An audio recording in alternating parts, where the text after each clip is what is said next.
അസ്സലാമു അലൈക്കും വറഹ്മത്തുള്ളാഹി വബറകാതുഹു.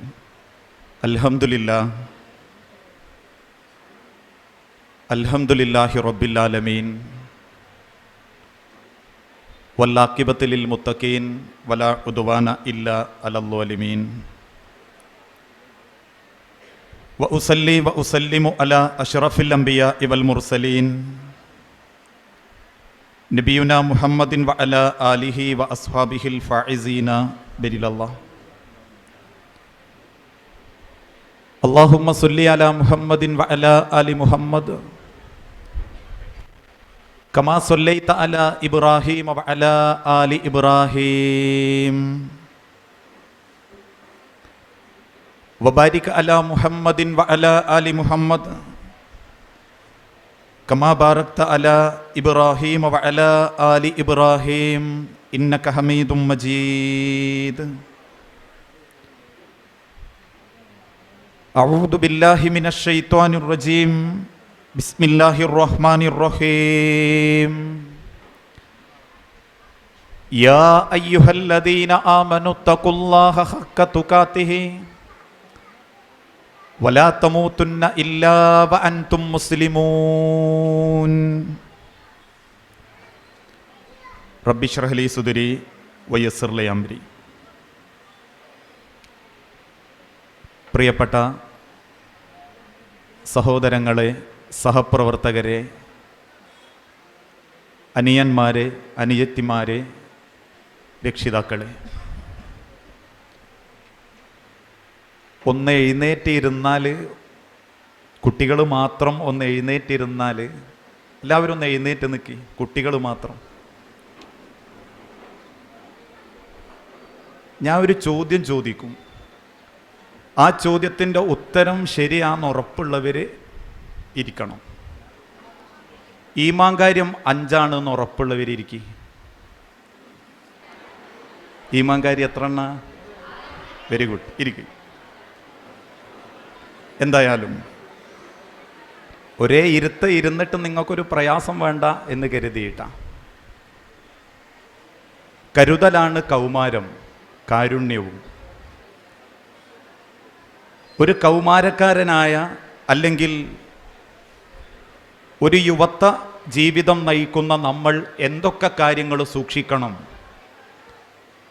ഏതൊക്കെ കാര്യങ്ങളിൽ ശ്രദ്ധ കാണിക്കേണ്ടതുണ്ട് എന്ന കാര്യത്തെക്കുറിച്ചാണ് അല്പസമയം പഠിക്കാനും പരിചയപ്പെടാനും ഈ സന്ദർഭം ഉപയോഗപ്പെടുത്തുന്നത്. ഈ ഇരിക്കുന്ന ഓരോ മക്കളും ഓരോ നാട്ടിൽ നിന്ന്, ഓരോ കുടുംബത്തിൽ നിന്ന് വന്നവരാണ്. നിങ്ങളെ ഇങ്ങോട്ട് പറഞ്ഞയക്കുന്ന സമയത്ത് 1000 സ്വപ്നങ്ങൾ മനസ്സിൽ കണ്ടുകൊണ്ടാണ് നിങ്ങളുടെ മാതാപിതാക്കൾ നിങ്ങളെ ഈ സദസ്സിലേക്ക് പറഞ്ഞയച്ചിട്ടുള്ളത്. ഈ ഇരിക്കുന്ന നിങ്ങൾക്കോരോരുത്തർക്കും ഒരുപാട് സ്വപ്നങ്ങളുണ്ട്, ആഗ്രഹങ്ങളുണ്ട്. തൊട്ടു മുൻപ് മൻസൂർ സാഹിബ് പറഞ്ഞതുപോലെ വലിയ ജോലി, നല്ല കുടുംബം, ഒരു നല്ല പേഴ്സണാലിറ്റി, ഇങ്ങനെ പലതും ലക്ഷ്യം വെച്ചിട്ടാണ് നമ്മളൊക്കെ ജീവിച്ചു കൊണ്ടിരിക്കുന്നത്. ഇന്ന് നിങ്ങൾ ഓരോരുത്തരും കാണുന്ന സ്വപ്നങ്ങളെക്കാളും വലിയ സ്വപ്നം കാണുന്ന ഒരു കൂട്ടരുണ്ട് നിങ്ങൾക്ക് വേണ്ടി. അവരാണ് നിങ്ങളുടെ മാതാപിതാക്കൾ. ഇവിടെ നിങ്ങളെ പറഞ്ഞയച്ചതിന് ശേഷം പല രക്ഷിതാക്കളും വീട്ടിലിരുന്നതല്ല. ഇതിൻ്റെ പിൻഭാഗത്തും ഉമ്മമാരുടെ ഭാഗത്തുമൊക്കെ പ്രതീക്ഷയോടുകൂടി ഒരുപാട് സ്വപ്നങ്ങളുമായി നിങ്ങളെ സ്നേഹിച്ച് നിങ്ങളുടെ പിന്നാലെ ഓരോ നിമിഷവും ആ പ്രിയപ്പെട്ട നമ്മളെ മാതാപിതാക്കളുണ്ട്. ഇപ്പോൾ ഈ സമയത്ത് ഒരു മിനിറ്റ് നിങ്ങൾ അമ്മാനെയും വാപ്പാനെയും ഒന്ന് ആലോചിച്ച് നോക്കി. മനസ്സിൽ എവിടെയായിരിക്കും അവർ? എന്ത് ചെയ്യായിരിക്കും അവർ? ഒരുപക്ഷെ അടുക്കളയുടെ 4 ചുമരിനുള്ളിലോ അതല്ലെങ്കിൽ മറ്റേതെങ്കിലും കടയുടെ ഉള്ളിലോ വേർത്തൊട്ടിയ ശരീരവുമായി കുടുംബത്തിന് വേണ്ടി ഒരായുസ് മുഴുവൻ ഭാരം വഹിക്കുന്ന നമ്മളെ പ്രിയപ്പെട്ട മാതാപിതാക്കൾ. അവർക്ക് വേദനിച്ച അവർ സഹിക്കും. പക്ഷേ അവർ സഹിക്കാത്തത് നമ്മളെ മക്കൾക്ക് വേദനിച്ചാല. അവർക്ക് എന്ത് നേരിടേണ്ടി വന്നാലും, എന്തൊക്കെ സങ്കടങ്ങൾ അവർക്കുണ്ടെങ്കിലും അതിനെയൊക്കെ അതിജീവിക്കാനുള്ള, ആ സങ്കടങ്ങളെയൊക്കെ രക്ഷപ്പെടാനുള്ള മാർഗങ്ങളൊക്കെ അവർ കാണുമെങ്കിലും അവർ തകർന്നു പോകുന്നത് മക്കള് സങ്കടപ്പെടുമ്പോൾ മാത്രം. ഞാൻ എൻ്റെ ജീവിതത്തിലുണ്ടായ ഒരനുഭവം പറഞ്ഞു തരാം. ഒരു വാപ്പ, ഞാനതിന് ശേഷം അവസാനമാണ് ആ കുട്ടിയെ കാണുന്നത്. മകൻ്റെ ലക്ഷ്യബോധമില്ലാത്ത യാത്രയും സ്വഭാവവും കണ്ടപ്പോൾ പല തവണകളായി ആ മകനെ വാപ്പ ഉപദേശിച്ചിട്ടുണ്ട്. പക്ഷേ വാപ്പ പറയുന്നത് കേൾക്കാതെ, വാപ്പായെ ധിക്കരിച്ചുകൊണ്ട്, ഉമ്മാനെ ധിക്കരിച്ചുകൊണ്ട് ആ കുട്ടി ജീവിക്കാൻ തുടങ്ങി. മക്കൾ അങ്ങനെ ആയിപ്പോയതിൻ്റെ പേരിൽ ഏറ്റവും കൂടുതൽ സങ്കടപ്പെടുന്നതും മാതാപിതാക്കൾ തന്നെയാണ്. നിങ്ങൾ എന്തെങ്കിലും തോന്നിവാസത്തിലോ വൃത്തികേടിലോ ആൾക്കാർക്കിടയിൽ തലകുനിക്കേണ്ടി വരുന്ന എന്തെങ്കിലും ഒരു കാര്യത്തിൽ ആ മാതാപിതാക്കളുടെ മക്കളായ നിങ്ങളെ ഉൾപ്പെട്ടിട്ടുണ്ടെങ്കിൽ ആ വേദനയും സഹിക്കേണ്ടത് മാതാപിതാക്കൾ തന്നെയാണ്. അവസാനം ആ മകൻ ഒരു ആക്സിഡന്റിൽപ്പെട്ട് ഇപ്പം വീട്ടിൻ്റെ ഉള്ളിൽ കഴുത്തിൻ്റെ ഭാഗത്തൊരു ചെറിയ ദ്വാരം വെച്ച് ഒരു പൈപ്പിട്ട് അതിലൂടെ ദ്രാവക രൂപത്തിലുള്ള വെള്ളം കൊടുക്കുക. തൻ്റെ 2 ലക്ഷം രൂപൻ്റെ ബൈക്കിൻ്റെ അടുത്തുനിന്ന് എടുത്ത ഫോട്ടോ ഇപ്പോഴും ഓൻ്റെത് ഫേസ്ബുക്കിലുണ്ട്. തൻ്റെ വളർന്ന് ഇടതൂർന്ന് നിൽക്കുന്ന മുടിയുടെ മുൻഭാഗത്ത് ചോപ്പിച്ച് ഒരു ചുവന്ന കളറാക്കി 2 തലയുടെ ഭാഗങ്ങളും പറ്റ വെട്ടി നിൽക്കുന്ന ആ സുന്ദരനായ കുട്ടീനെ ഇന്ന് കാണുമ്പം ആ കാഴ്ച നമ്മളെ കണ്ണീരാക്കും. മെലിഞ്ഞൊട്ടി, എല്ലുന്തി, കഴുത്തിൻ്റെ ഒരു ഭാഗത്തൊരു ദ്വാരം വെച്ച് അതിലൂടെ ഒരു പൈപ്പിട്ട് ഇങ്ങനെ കൊടുക്കുകയാണ് ഒരു ഭക്ഷണം. ആ മകൻ്റെ ഒരു പ്രാഥമിക ആവശ്യം നിർവഹിച്ചു കൊടുക്കണമെങ്കിൽ ഉമ്മയും വാപ്പയും 2 തോൾഭാഗം വേദനയാവാതെ ചെരിച്ച് കടത്തി കൊടുക്കണം. ആ മകന്റെ ശരീരത്തിൽ ഒന്ന് കുളിക്കണം എന്ന് തോന്നിയാൽ വാപ്പയും ഉമ്മയും മുണ്ട് നനച്ചവന്റെ ശരീരം തുടച്ചു കൊടുക്കണം. കക്ഷത്തിന്റെ ഭാഗത്തും കാൽത്തൊടക്കിടയിലും കിടന്ന കിടപ്പിൽ പൊട്ടി അവന്റെ പുറംഭാഗവും കാലും വ്രണമായപ്പോ ഡെറ്റോൾ എടുത്ത് ആ ഭാഗങ്ങൾ തുടച്ചു കൊടുക്കുന്നതും അവൻ്റെ ഉമ്മയും വാപ്പയും തന്നെ. ആ വാപ്പ പറഞ്ഞൊരു വാക്കുണ്ട്, ആ ഉമ്മ കരഞ്ഞോണ്ട് പറഞ്ഞൊരു വാക്കുണ്ട്, നശിച്ചു പോകുന്നത് കണ്ടാലും ബേജാറ് ഞങ്ങൾക്ക് തന്നെ, എന്തേം പറ്റി മുൻപിൽ വന്ന് കിടക്കുമ്പോൾ അതിനേക്കാളും ബേജാറ് ഞമ്മക്ക് തന്നെ. നമ്മളെ ജീവനേക്കാളേറെ സ്നേഹിച്ചിട്ടും നമ്മളുടെ മാതാപിതാക്കളുടെ ത്യാഗത്തെ പറ്റി തിരിച്ചറിയാൻ നമുക്ക് പറ്റുന്നില്ലെങ്കിൽ പിന്നെ വിദ്യാഭ്യാസം കൊണ്ട് ഒരു നേട്ടവും ഇല്ല. ജനിപ്പിച്ച വാപ്പയെയും ഉമ്മയെയും മനസ്സറിഞ്ഞ് സ്നേഹിക്കാനും സ്വന്തം ജീവിതം ആ മാതാപിതാക്കളുടെ തൃപ്തിക്ക് വേണ്ടി ജീവിച്ച് തീർക്കാനും സാധിക്കുന്ന സമയത്താണ് നമ്മൾ നല്ല മക്കളാവുന്നത്. 10+ ഏത് വിദ്യാഭ്യാസമുള്ളവനും കിട്ടും. അതല്ലെങ്കിൽ ഭൗതികപരമായ ഏത് ഡിഗ്രിയും സ്ഥാനത്തും കഴിവുള്ളവർക്ക് എത്തിപ്പെടാൻ പറ്റും. എന്നാൽ നല്ലൊരു മനസ്സുണ്ടെങ്കിൽ മാത്രമേ തൻ്റെ മാതാപിതാക്കളെ പൊന്നുപോലെ സംരക്ഷിക്കാനും മരണം വരെ അവരെ ആദരിക്കാനും ഒരാൾക്ക് സാധിക്കുകയുള്ളൂ. പക്ഷേ ഇന്നത്തെ കാലഘട്ടത്തിൽ സ്വന്തം മാതാപിതാക്കളുടെ ജീവിതത്തിൽ നിന്ന് നന്മയിൽ പ്രവർത്തിക്കാൻ പോലും നമ്മളിൽ പലരെ കൊണ്ടും സാധിക്കുന്നില്ല. ഞാൻ ഈ കൂട്ടത്തിലുള്ള ഇത്രയും മക്കളോട് ചോദിക്കട്ടെ, നിങ്ങളെ ഉമ്മാൻ്റെ മുഖത്തേക്ക് ഒരു 5 മിനിറ്റ് നോക്കി നിന്നിട്ടുണ്ടോ? ഇപ്പം നോക്കണം നിങ്ങൾ. എന്നിട്ടൊരു 5 കൊല്ലം കഴിഞ്ഞാൽ പിന്നെയും നോക്കണം. അള്ളാഹ് ആയുസ് നീട്ടി തന്നിട്ടുണ്ടെങ്കിൽ. വാപ്പാൻ്റെ മുഖത്തേക്ക് നിങ്ങളൊന്ന് ഇരുന്ന് നോക്കിയിട്ടുണ്ടോ? ആ സാധു വാപ്പ കഴുതഭാരം വഹിക്കുന്നത് പോലെ ഒരായുസ് മുഴുവൻ വാപ്പ അധ്വാനിച്ചുകൊണ്ടിരിക്കുക. വാപ്പ ഉരുകുന്ന ഉരുകല നിങ്ങളുടെ ഓരോ സന്തോഷങ്ങളും. ഈ ഇരിക്കുന്ന നിങ്ങളോടൊക്കെ വാപ്പയുമ്മയും തരാത്തത് എന്തെങ്കിലും കയ്യിലുണ്ടോ എന്ന് ചോദിച്ചാൽ ഉണ്ടാവില്ല. കാരണം നിങ്ങളുടെ ശരീരത്തിൻ്റെ ഓരോ രോമകൂപങ്ങൾ പോലും വളർന്നത് വാപ്പാൻ്റെയും ഉമ്മാൻ്റെയും ത്യാഗം കൊണ്ടാണ്. അതുകൊണ്ട് തന്നെ ലോകത്തിൻ്റെ തിരുദൂതം പഠിപ്പിച്ചു, നിങ്ങൾ ഏറ്റവും കൂടുതൽ നന്മയോടുകൂടി സ്വഭാവം കാണിച്ച് പെരുമാറേണ്ടത് നിങ്ങളുടെ മാതാപിതാക്കളോടാവണം. ഇന്നത്തെ കാലഘട്ടത്തിൽ ചില മക്കൾക്കത് തോന്നുന്നില്ല. ആ മക്കൾ രക്ഷിതാക്കളെ അവഗണിക്കുകയാണ്. ഒരു ദിവസം നിങ്ങളൊക്കെ കേട്ടിട്ടുണ്ടാകും ചിലപ്പോൾ, ഒരു വാപ്പാനോട് മകൻ വാശി പിടിച്ചു ഒരു ബൈക്കിന് വേണ്ടി. അവസാനം വാപ്പ എങ്ങനെയൊക്കെയോ പൈസ ഉണ്ടാക്കി ഉമ്മാൻ്റെ റെക്കമെൻഡോടുകൂടി ആ മകന് ബൈക്ക് വാങ്ങിക്കൊടുത്തു. ഒരു ദിവസം നേരം വെളുത്തപ്പം വാപ്പ ആ മകനോട് പറഞ്ഞു, മോനെ ഈ വാപ്പാനെ ഒന്ന് ഹോസ്പിറ്റലിൽ ഇറക്കിത്ത. നമ്മളോടാ പറയുന്നതെന്ന് കരുതുക. മോളെ ഈ ഉമ്മാനെ ഒന്ന് ആ ഹോസ്പിറ്റലിൽ PVSന്റെ മുൻപിൽ ഒന്ന് ഇറക്കിത്താ. ഉടനെ ആ മകൻ പറഞ്ഞു, വാപ്പ നിങ്ങൾ ഓട്ടോ വിളിച്ചു പോയിക്കോളി, നിങ്ങൾ ഓട്ടോ വിളിച്ചു പോ, അല്ലാതെ എനിക്കെൻ്റെ ഫ്രണ്ട്സ് ഉണ്ട്, കൂട്ടുകാരുണ്ട്, എൻ്റെ ഫ്രണ്ട്സ് കാത്തിരിക്കുന്നുണ്ട്, ഞാനൊരു സ്ഥലത്തേക്ക് യാത്ര പോകണമെന്ന് വിചാരിച്ചതാ. ഒരക്ഷരം ശബ്ദിക്കാതെ വാപ്പ ഇറങ്ങി അങ്ങ് നടന്നു. ആ മകൻ കൂട്ടുകാരുടെ അടുത്തേക്ക് പോകുമ്പോൾ അവൻ്റെ കൂട്ടുകാരിൽപ്പെട്ട ഒരു കൂട്ടുകാരൻ്റെ വാപ്പ അവൻ്റെ വണ്ടിക്ക് കൈ കാണിച്ചു. ആ വാപ്പ ചെയ്യങ്ങിട്ടാ ഓൻ പറഞ്ഞു, ഞാനിങ്ങനെ വെറുതെ ഇറങ്ങിയതാ, എന്നാ ഇനി ഒന്ന് ആ PVSന്റെ അടുത്ത് ഇറക്കിത്താ. നിങ്ങൾ കയറിക്കോളൂ. ആ മകൻ ആ വാപ്പനെയും കൂട്ടി PVSൽ ഇറക്കിക്കൊടുത്ത് ഒരു 5-10 മിനിറ്റ് കഴിയുമ്പോൾ, അല്ലെങ്കിൽ ആ വാപ്പ പറഞ്ഞിട്ടോ ഈ ഫ്രണ്ട്സ് ഈ മകനെ വിളിച്ചു പറഞ്ഞു, എടാ ഈ എൻ്റെ വാപ്പൻ അവിടെ ഇറക്കിക്കൊടുത്തില്ലേ, താങ്ക്സ് എടാ. ഉടനെ ഈ മകൻ തിരിച്ച് ആ കൂട്ടുകാരനോട് പറഞ്ഞോല്ലേ, അതിനൊക്കെ ഒരു താങ്ക്സ് പറയാനുണ്ടോ, എൻ്റെ ഫ്രണ്ടല്ലടാ ഈ, അപ്പം ആദ്യം നിങ്ങളോട് ഇറക്കിത്തരുമെന്ന് ചോദിച്ച വാപ്പ ആരായിരുന്നു? മോനെ എന്നെ ഒന്ന് അവിടെ ഇറക്കിത്തരുമെന്ന് ചോദിച്ച അമ്മ ആരായിരുന്നു?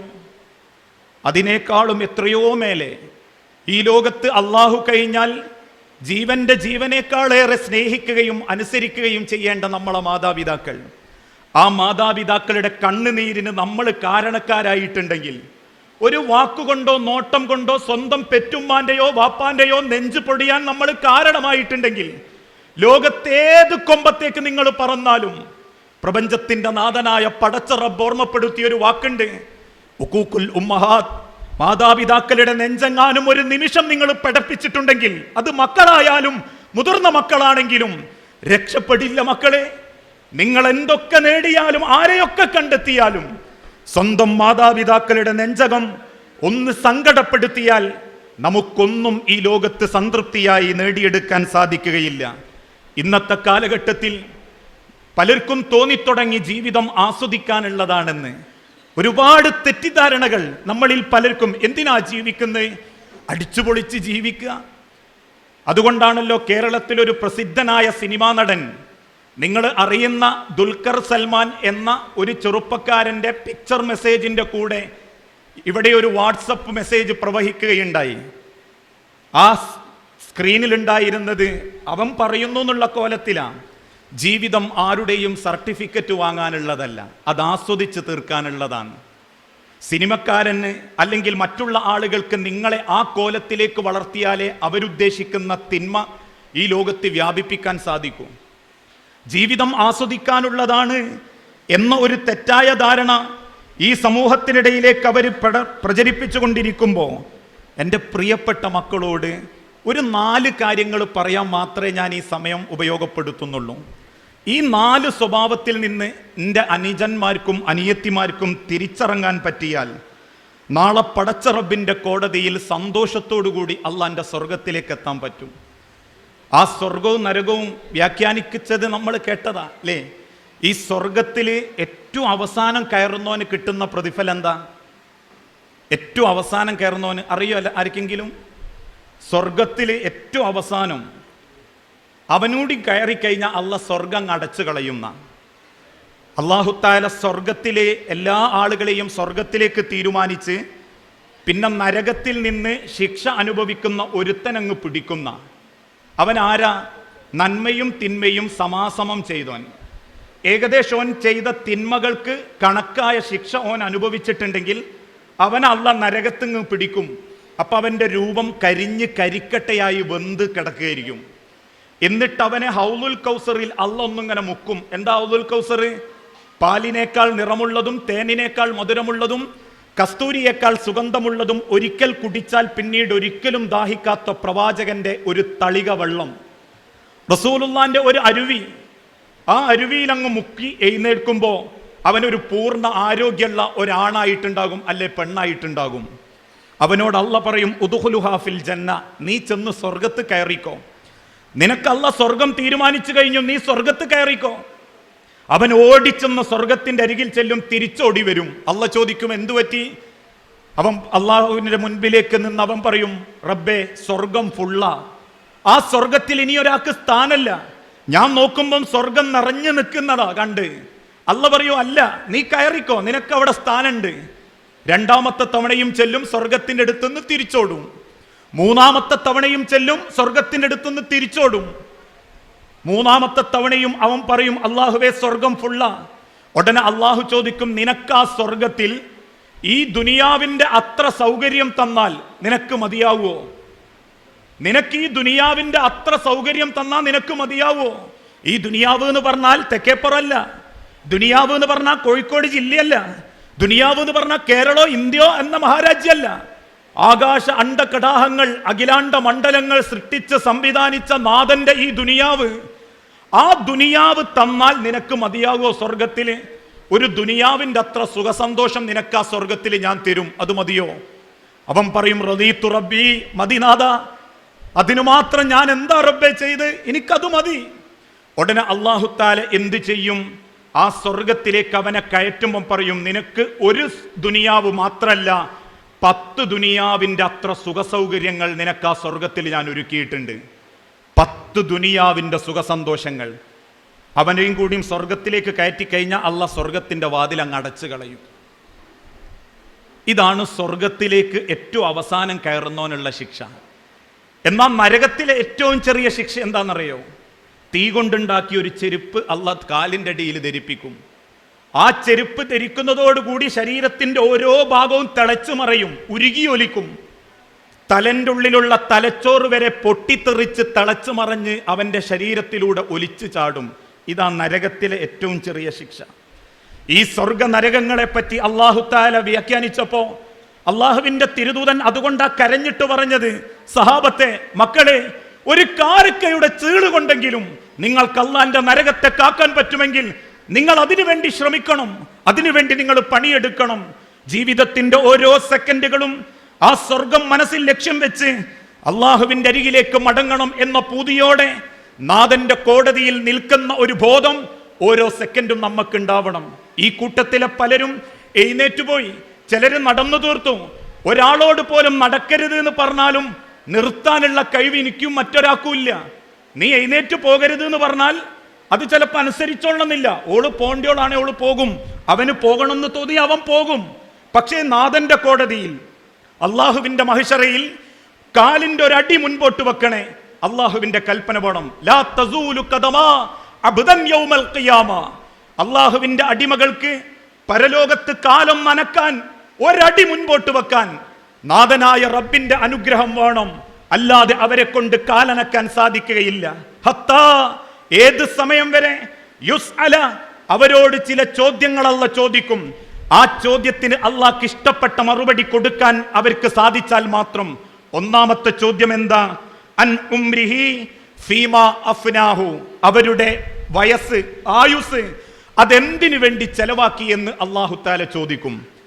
അള്ളാഹ് ദീർഘിപ്പിച്ചു തരുന്ന ഓരോ നിമിഷങ്ങളും നമ്മൾ എന്തിനു വേണ്ടി ചെലവാക്കി എന്ന് അല്ലാഹു തആല നാളെ പരലോകത്ത് ചോദിക്കും. ഇനി നമ്മൾ നമ്മളോടൊന്ന് ചോദിച്ചു നോക്കി, നമ്മൾ എന്തിനു വേണ്ടിയൊക്കെയാ നമ്മളെ സമയം ചെലവാക്കുന്നത്? ആ സമയത്തിൽ കൂടുതലും അള്ളാഹ്ക്ക് ഇഷ്ടപ്പെട്ടതാണോ അള്ളാഹ്ക്ക് വെറുത്തതാണോ?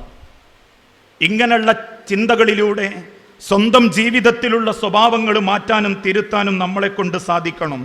ഒരു ദുശക്തിക്കും നമ്മളെ കീഴ്പ്പെടുത്താൻ പാടില്ല. ഒരു ദുസ്വഭാവവും നമ്മളുടെ ജീവിതത്തിൽ ഉണ്ടാകാൻ പാടില്ല.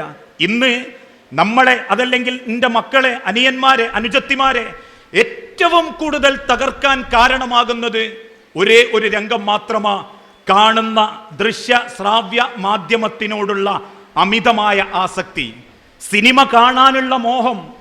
ഒരു സിനിമ പോലും ചിലർ ഒഴിവാക്കൂല. പണ്ട് കാലങ്ങളിലൊക്കെ ടി വിയിൽ മാത്രമായിരുന്നെങ്കിൽ ഇപ്പോൾ നട്ടപ്പാതിര നേരം വരെ മൊബൈലും വെച്ച് സിനിമ കാണാൻ ഒരു പ്രത്യേക താല്പര്യ. ആ സിനിമ കാണുമ്പോൾ അതൊരു കുറ്റമാണ് എന്ന് പോലും പലർക്കും തോന്നുന്നില്ല. കാണുന്ന കാഴ്ചകളും ആസ്വദിക്കുന്ന കാഴ്ചകളും നാളെ റബ്ബിന്റെ കോടതിയിൽ ചോദ്യം ചെയ്യപ്പെടുന്ന നിമിഷങ്ങളാണ് എന്ന് ഒരു സെക്കൻഡ് പോലും നമുക്ക് ബോധമല്ല. അതുകൊണ്ട് തന്നെ മണിക്കൂറുകളോളം നമ്മൾ ആ സിനിമയുടെ മുൻപിലാ, റിയാലിറ്റി ഷോകൾക്ക് മുൻപിലാ, ആരോ എന്തൊക്കെയോ കാണിച്ചു കൂട്ടുന്ന ചില വൃത്തികെട്ട തുള്ളലുകൾക്ക് മുൻപിലാ, ആരോഗ്യവും ഒഴിവു സമയവും ജീവിതത്തിന്റെ അങ്ങേയറ്റത്തെ പ്രവർത്തനങ്ങളും മുരടിപ്പിക്കുന്ന സിനിമ, ആ ദൃശ്യ മാധ്യമത്തിലെ തോന്നിവാസമായ കാഴ്ചയിൽ നിന്നും മാറി നിൽക്കാൻ നമ്മളെ കൊണ്ട് സാധിക്കണം. കാരണം ഓരോ നിമിഷത്തെ പറ്റിയും അള്ളാഹു നമ്മളോട് ചോദിക്കും. നീ കണ്ട 2.5 മണിക്കൂർ, നീ കണ്ട 2.5 മണിക്കൂർ എന്തിനു വേണ്ടി ചെലവാക്കി എന്ന് അള്ളാഹ് ചോദിക്കുമ്പോൾ എന്തു മറുപടി അനിയന്മാരെ നമ്മൾ അള്ളാഹിനോട് പറയാ? പഠിച്ചോനെ, ആ സിനിമ കണ്ടപ്പോൾ എനിക്കൊരു ഭംഗി കിട്ടി, അല്ലെങ്കിൽ എനിക്കൊന്ന് വേറൊരു ഉഷാറ് കിട്ടി എന്ന് അള്ളാന്റെ അടുത്ത് പറയാൻ പറ്റൂല. ആ ഓരോ നിമിഷങ്ങളും, അത് പാട്ടായാലും സംഗീതമായാലും, നമ്മൾ കാണുന്ന കേൾക്കുന്ന ഓരോ നിമിഷത്തിനും, ഇനി ചോദിക്കട്ടെ, അതിൽ കാണാൻ മാത്രം നമുക്ക് അയാൾ ഹലാലാണോ? അതിൽ അഭിനയിക്കുന്നവർ നമുക്ക് ഹലാലാണോ? ഒരിക്കൽ ഫളിൽ റളിയല്ലാഹു അൻഹു എന്ന ചെറുപ്പക്കാരന്റെ കൂടെ പ്രവാചകൻ സല്ലല്ലാഹു അലൈഹി വസല്ലം അങ്ങനെ നടന്നു പോകുമ്പോൾ ഒരു വീട്ടിന്റെ മുറ്റത്ത് ഒരു പെൺകുട്ടി നിൽക്കുന്നത് കണ്ടു. ഉടനെ ഫളിൽ റളിയല്ലാഹു അൻഹു ഒന്ന് നോക്കി. രണ്ടാമത്തെ നോട്ടം നോക്കിയപ്പോൾ റസൂലുള്ള ഫളിൽ റളിയല്ലാഹു അൻഹു എന്ന കുട്ടീന്റെ തല പിടിച്ചങ്ങ് തിരിച്ചു കളഞ്ഞിട്ട് പറഞ്ഞു, ലാ യാ ഫളിൽ, നോക്കരുത് ഫളിലെ. ചോദിച്ചു നബിയോട്, എന്തുകൊണ്ടാ നബിയെ? അള്ളാന്റെ തിരുദൂതൻ പറഞ്ഞു, അർഹതപ്പെടാത്തതിൻ്റെ നേരെ നീ നോക്കുമ്പോൾ അത് നിന്റെ കണ്ണുകൊണ്ടുള്ള മ്ലേച്ഛതയാണ്. എത്ര ആണിൻ്റെയും പെണ്ണിൻ്റെയും ശരീരവും കൊഞ്ചലും നമ്മൾ കാണുന്നുണ്ട്. ഓരോ മണിക്കൂർ മൊബൈലിൻ്റെ മുൻപിലിരിക്കുമ്പോഴും ടിവിൻ്റെ മുൻപിലിരിക്കുമ്പോഴും അഭിനയിക്കുന്നത് വാപ്പയാണോ? അല്ലല്ലോ. അതിൽ തുള്ളിച്ചാടുന്ന ഉമ്മയാണോ? അല്ലല്ലോ. പെങ്ങളാണോ? അല്ലല്ലോ. എന്നിട്ടും മണിക്കൂറുകളോളം ആ തോന്നിവാസത്തിന്റെ മുൻപിൽ ഇരിക്കുന്നവരാണെങ്കിൽ ഓരോ മിനിറ്റും അള്ളാന്റെ അടുത്ത് കുറ്റമായി മലക്കുകളെ എഴുതി വെച്ചോണ്ടിരിക്കുക. ഇത് യതലക്കൽ മുതലഖിയാനി അനിൽ യമീനി വ അനിൽ ശിമാലി ഖഈദ് മാ യൽഫിദു മിൻ ഖൗലിൻ ഇല്ലാ ലദൈഹി റഖീബുൻ അതീദ്. ഓരോ കാഴ്ചകൾ കാണുന്ന സെക്കൻഡും ആ നിമിഷങ്ങൾ അത്രയും അള്ളാന്റെ കുറ്റവാളിയായി അള്ളാന്റെ മലക്കളെ എഴുതിക്കൊണ്ടിരിക്കുക. നിങ്ങൾ 11 മണിക്കിരുന്നു, 1.25 മണി വരെ ആ ഇരുത്തത്തിൽ മുഴുവനും ഇരുന്ന് കണ്ടെഴുന്നേൽക്കുമ്പോ 2.25 മണിക്കൂർ കൊണ്ട് ഈ ഭൂലോകത്ത് ജീവിതത്തിന്റെ അങ്ങേയറ്റത്തെ പാപം അള്ളാന്റെ മലക്കൾ എഴുതി കഴിഞ്ഞിട്ടുണ്ടാകും ഓരോ നിമിഷവും. അതുകൊണ്ടാ അമിതമായ സിനിമയോടുള്ള ആസക്തി നമ്മളെ നശിപ്പിക്കും. ആ സിനിമ കാണാനുള്ള ആഗ്രഹം നമ്മളെ ഒഴിവ് സമയം നശിപ്പിക്കുന്ന പ്രവർത്തനത്തിലേക്ക് എത്തിക്കും. നാളെ റബ്ബിന്റെ കോടതിയിൽ അതാണ് റബ്ബ് വിശുദ്ധ ഖുർആനിലൂടെ പഠിപ്പിച്ചതും, ഇന്ന സമഅ വൽ ബസറ വൽ ഫുആദ കുല്ലു ഉലൈക കാന അൻഹു മസ്ഊല. നിങ്ങൾ എന്ത് കണ്ടു, എന്ത് കേട്ടു എന്നതിനെപ്പറ്റി അല്ലാഹു തആല ചോദിക്കും. ആ ചോദിക്കുന്ന സമയത്ത് നമ്മളൊന്ന് ആലോചിച്ച് നോക്കി, നമ്മൾ ഏത് സിനിമയാ കാണാത്ത? ഇപ്പോ ഞാൻ നിങ്ങളൊക്കെ സിനിമ കാണുന്നവര് എന്ന അർത്ഥത്തിലല്ലട്ടോ പറയുന്നത്. ഏത് സിനിമ ഇറങ്ങിയോ അതിൻ്റെ ഏറ്റവും ലേറ്റസ്റ്റ് മോഡൽ നമ്മൾ കാണും. അത് കണ്ടിട്ടില്ലെങ്കിൽ അതിൻ്റെ അഭിപ്രായം കേട്ടിട്ട് പോകാൻ പറ്റിയിട്ടില്ലേ ചിലർക്ക് സങ്കടങ്ങളാ. വാപ്പാരോടും കൂടിയാ പറയുന്നത്. സ്വന്തം മക്കളെയും കൂട്ടി സിനിമ കാണാൻ പോകുന്ന വാപ്പാരുണ്ട്. സ്വന്തം വീട്ടിൽ അതിനുവേണ്ടി മാത്രം TV വാങ്ങി വെച്ച വാപ്പാരുണ്ട്.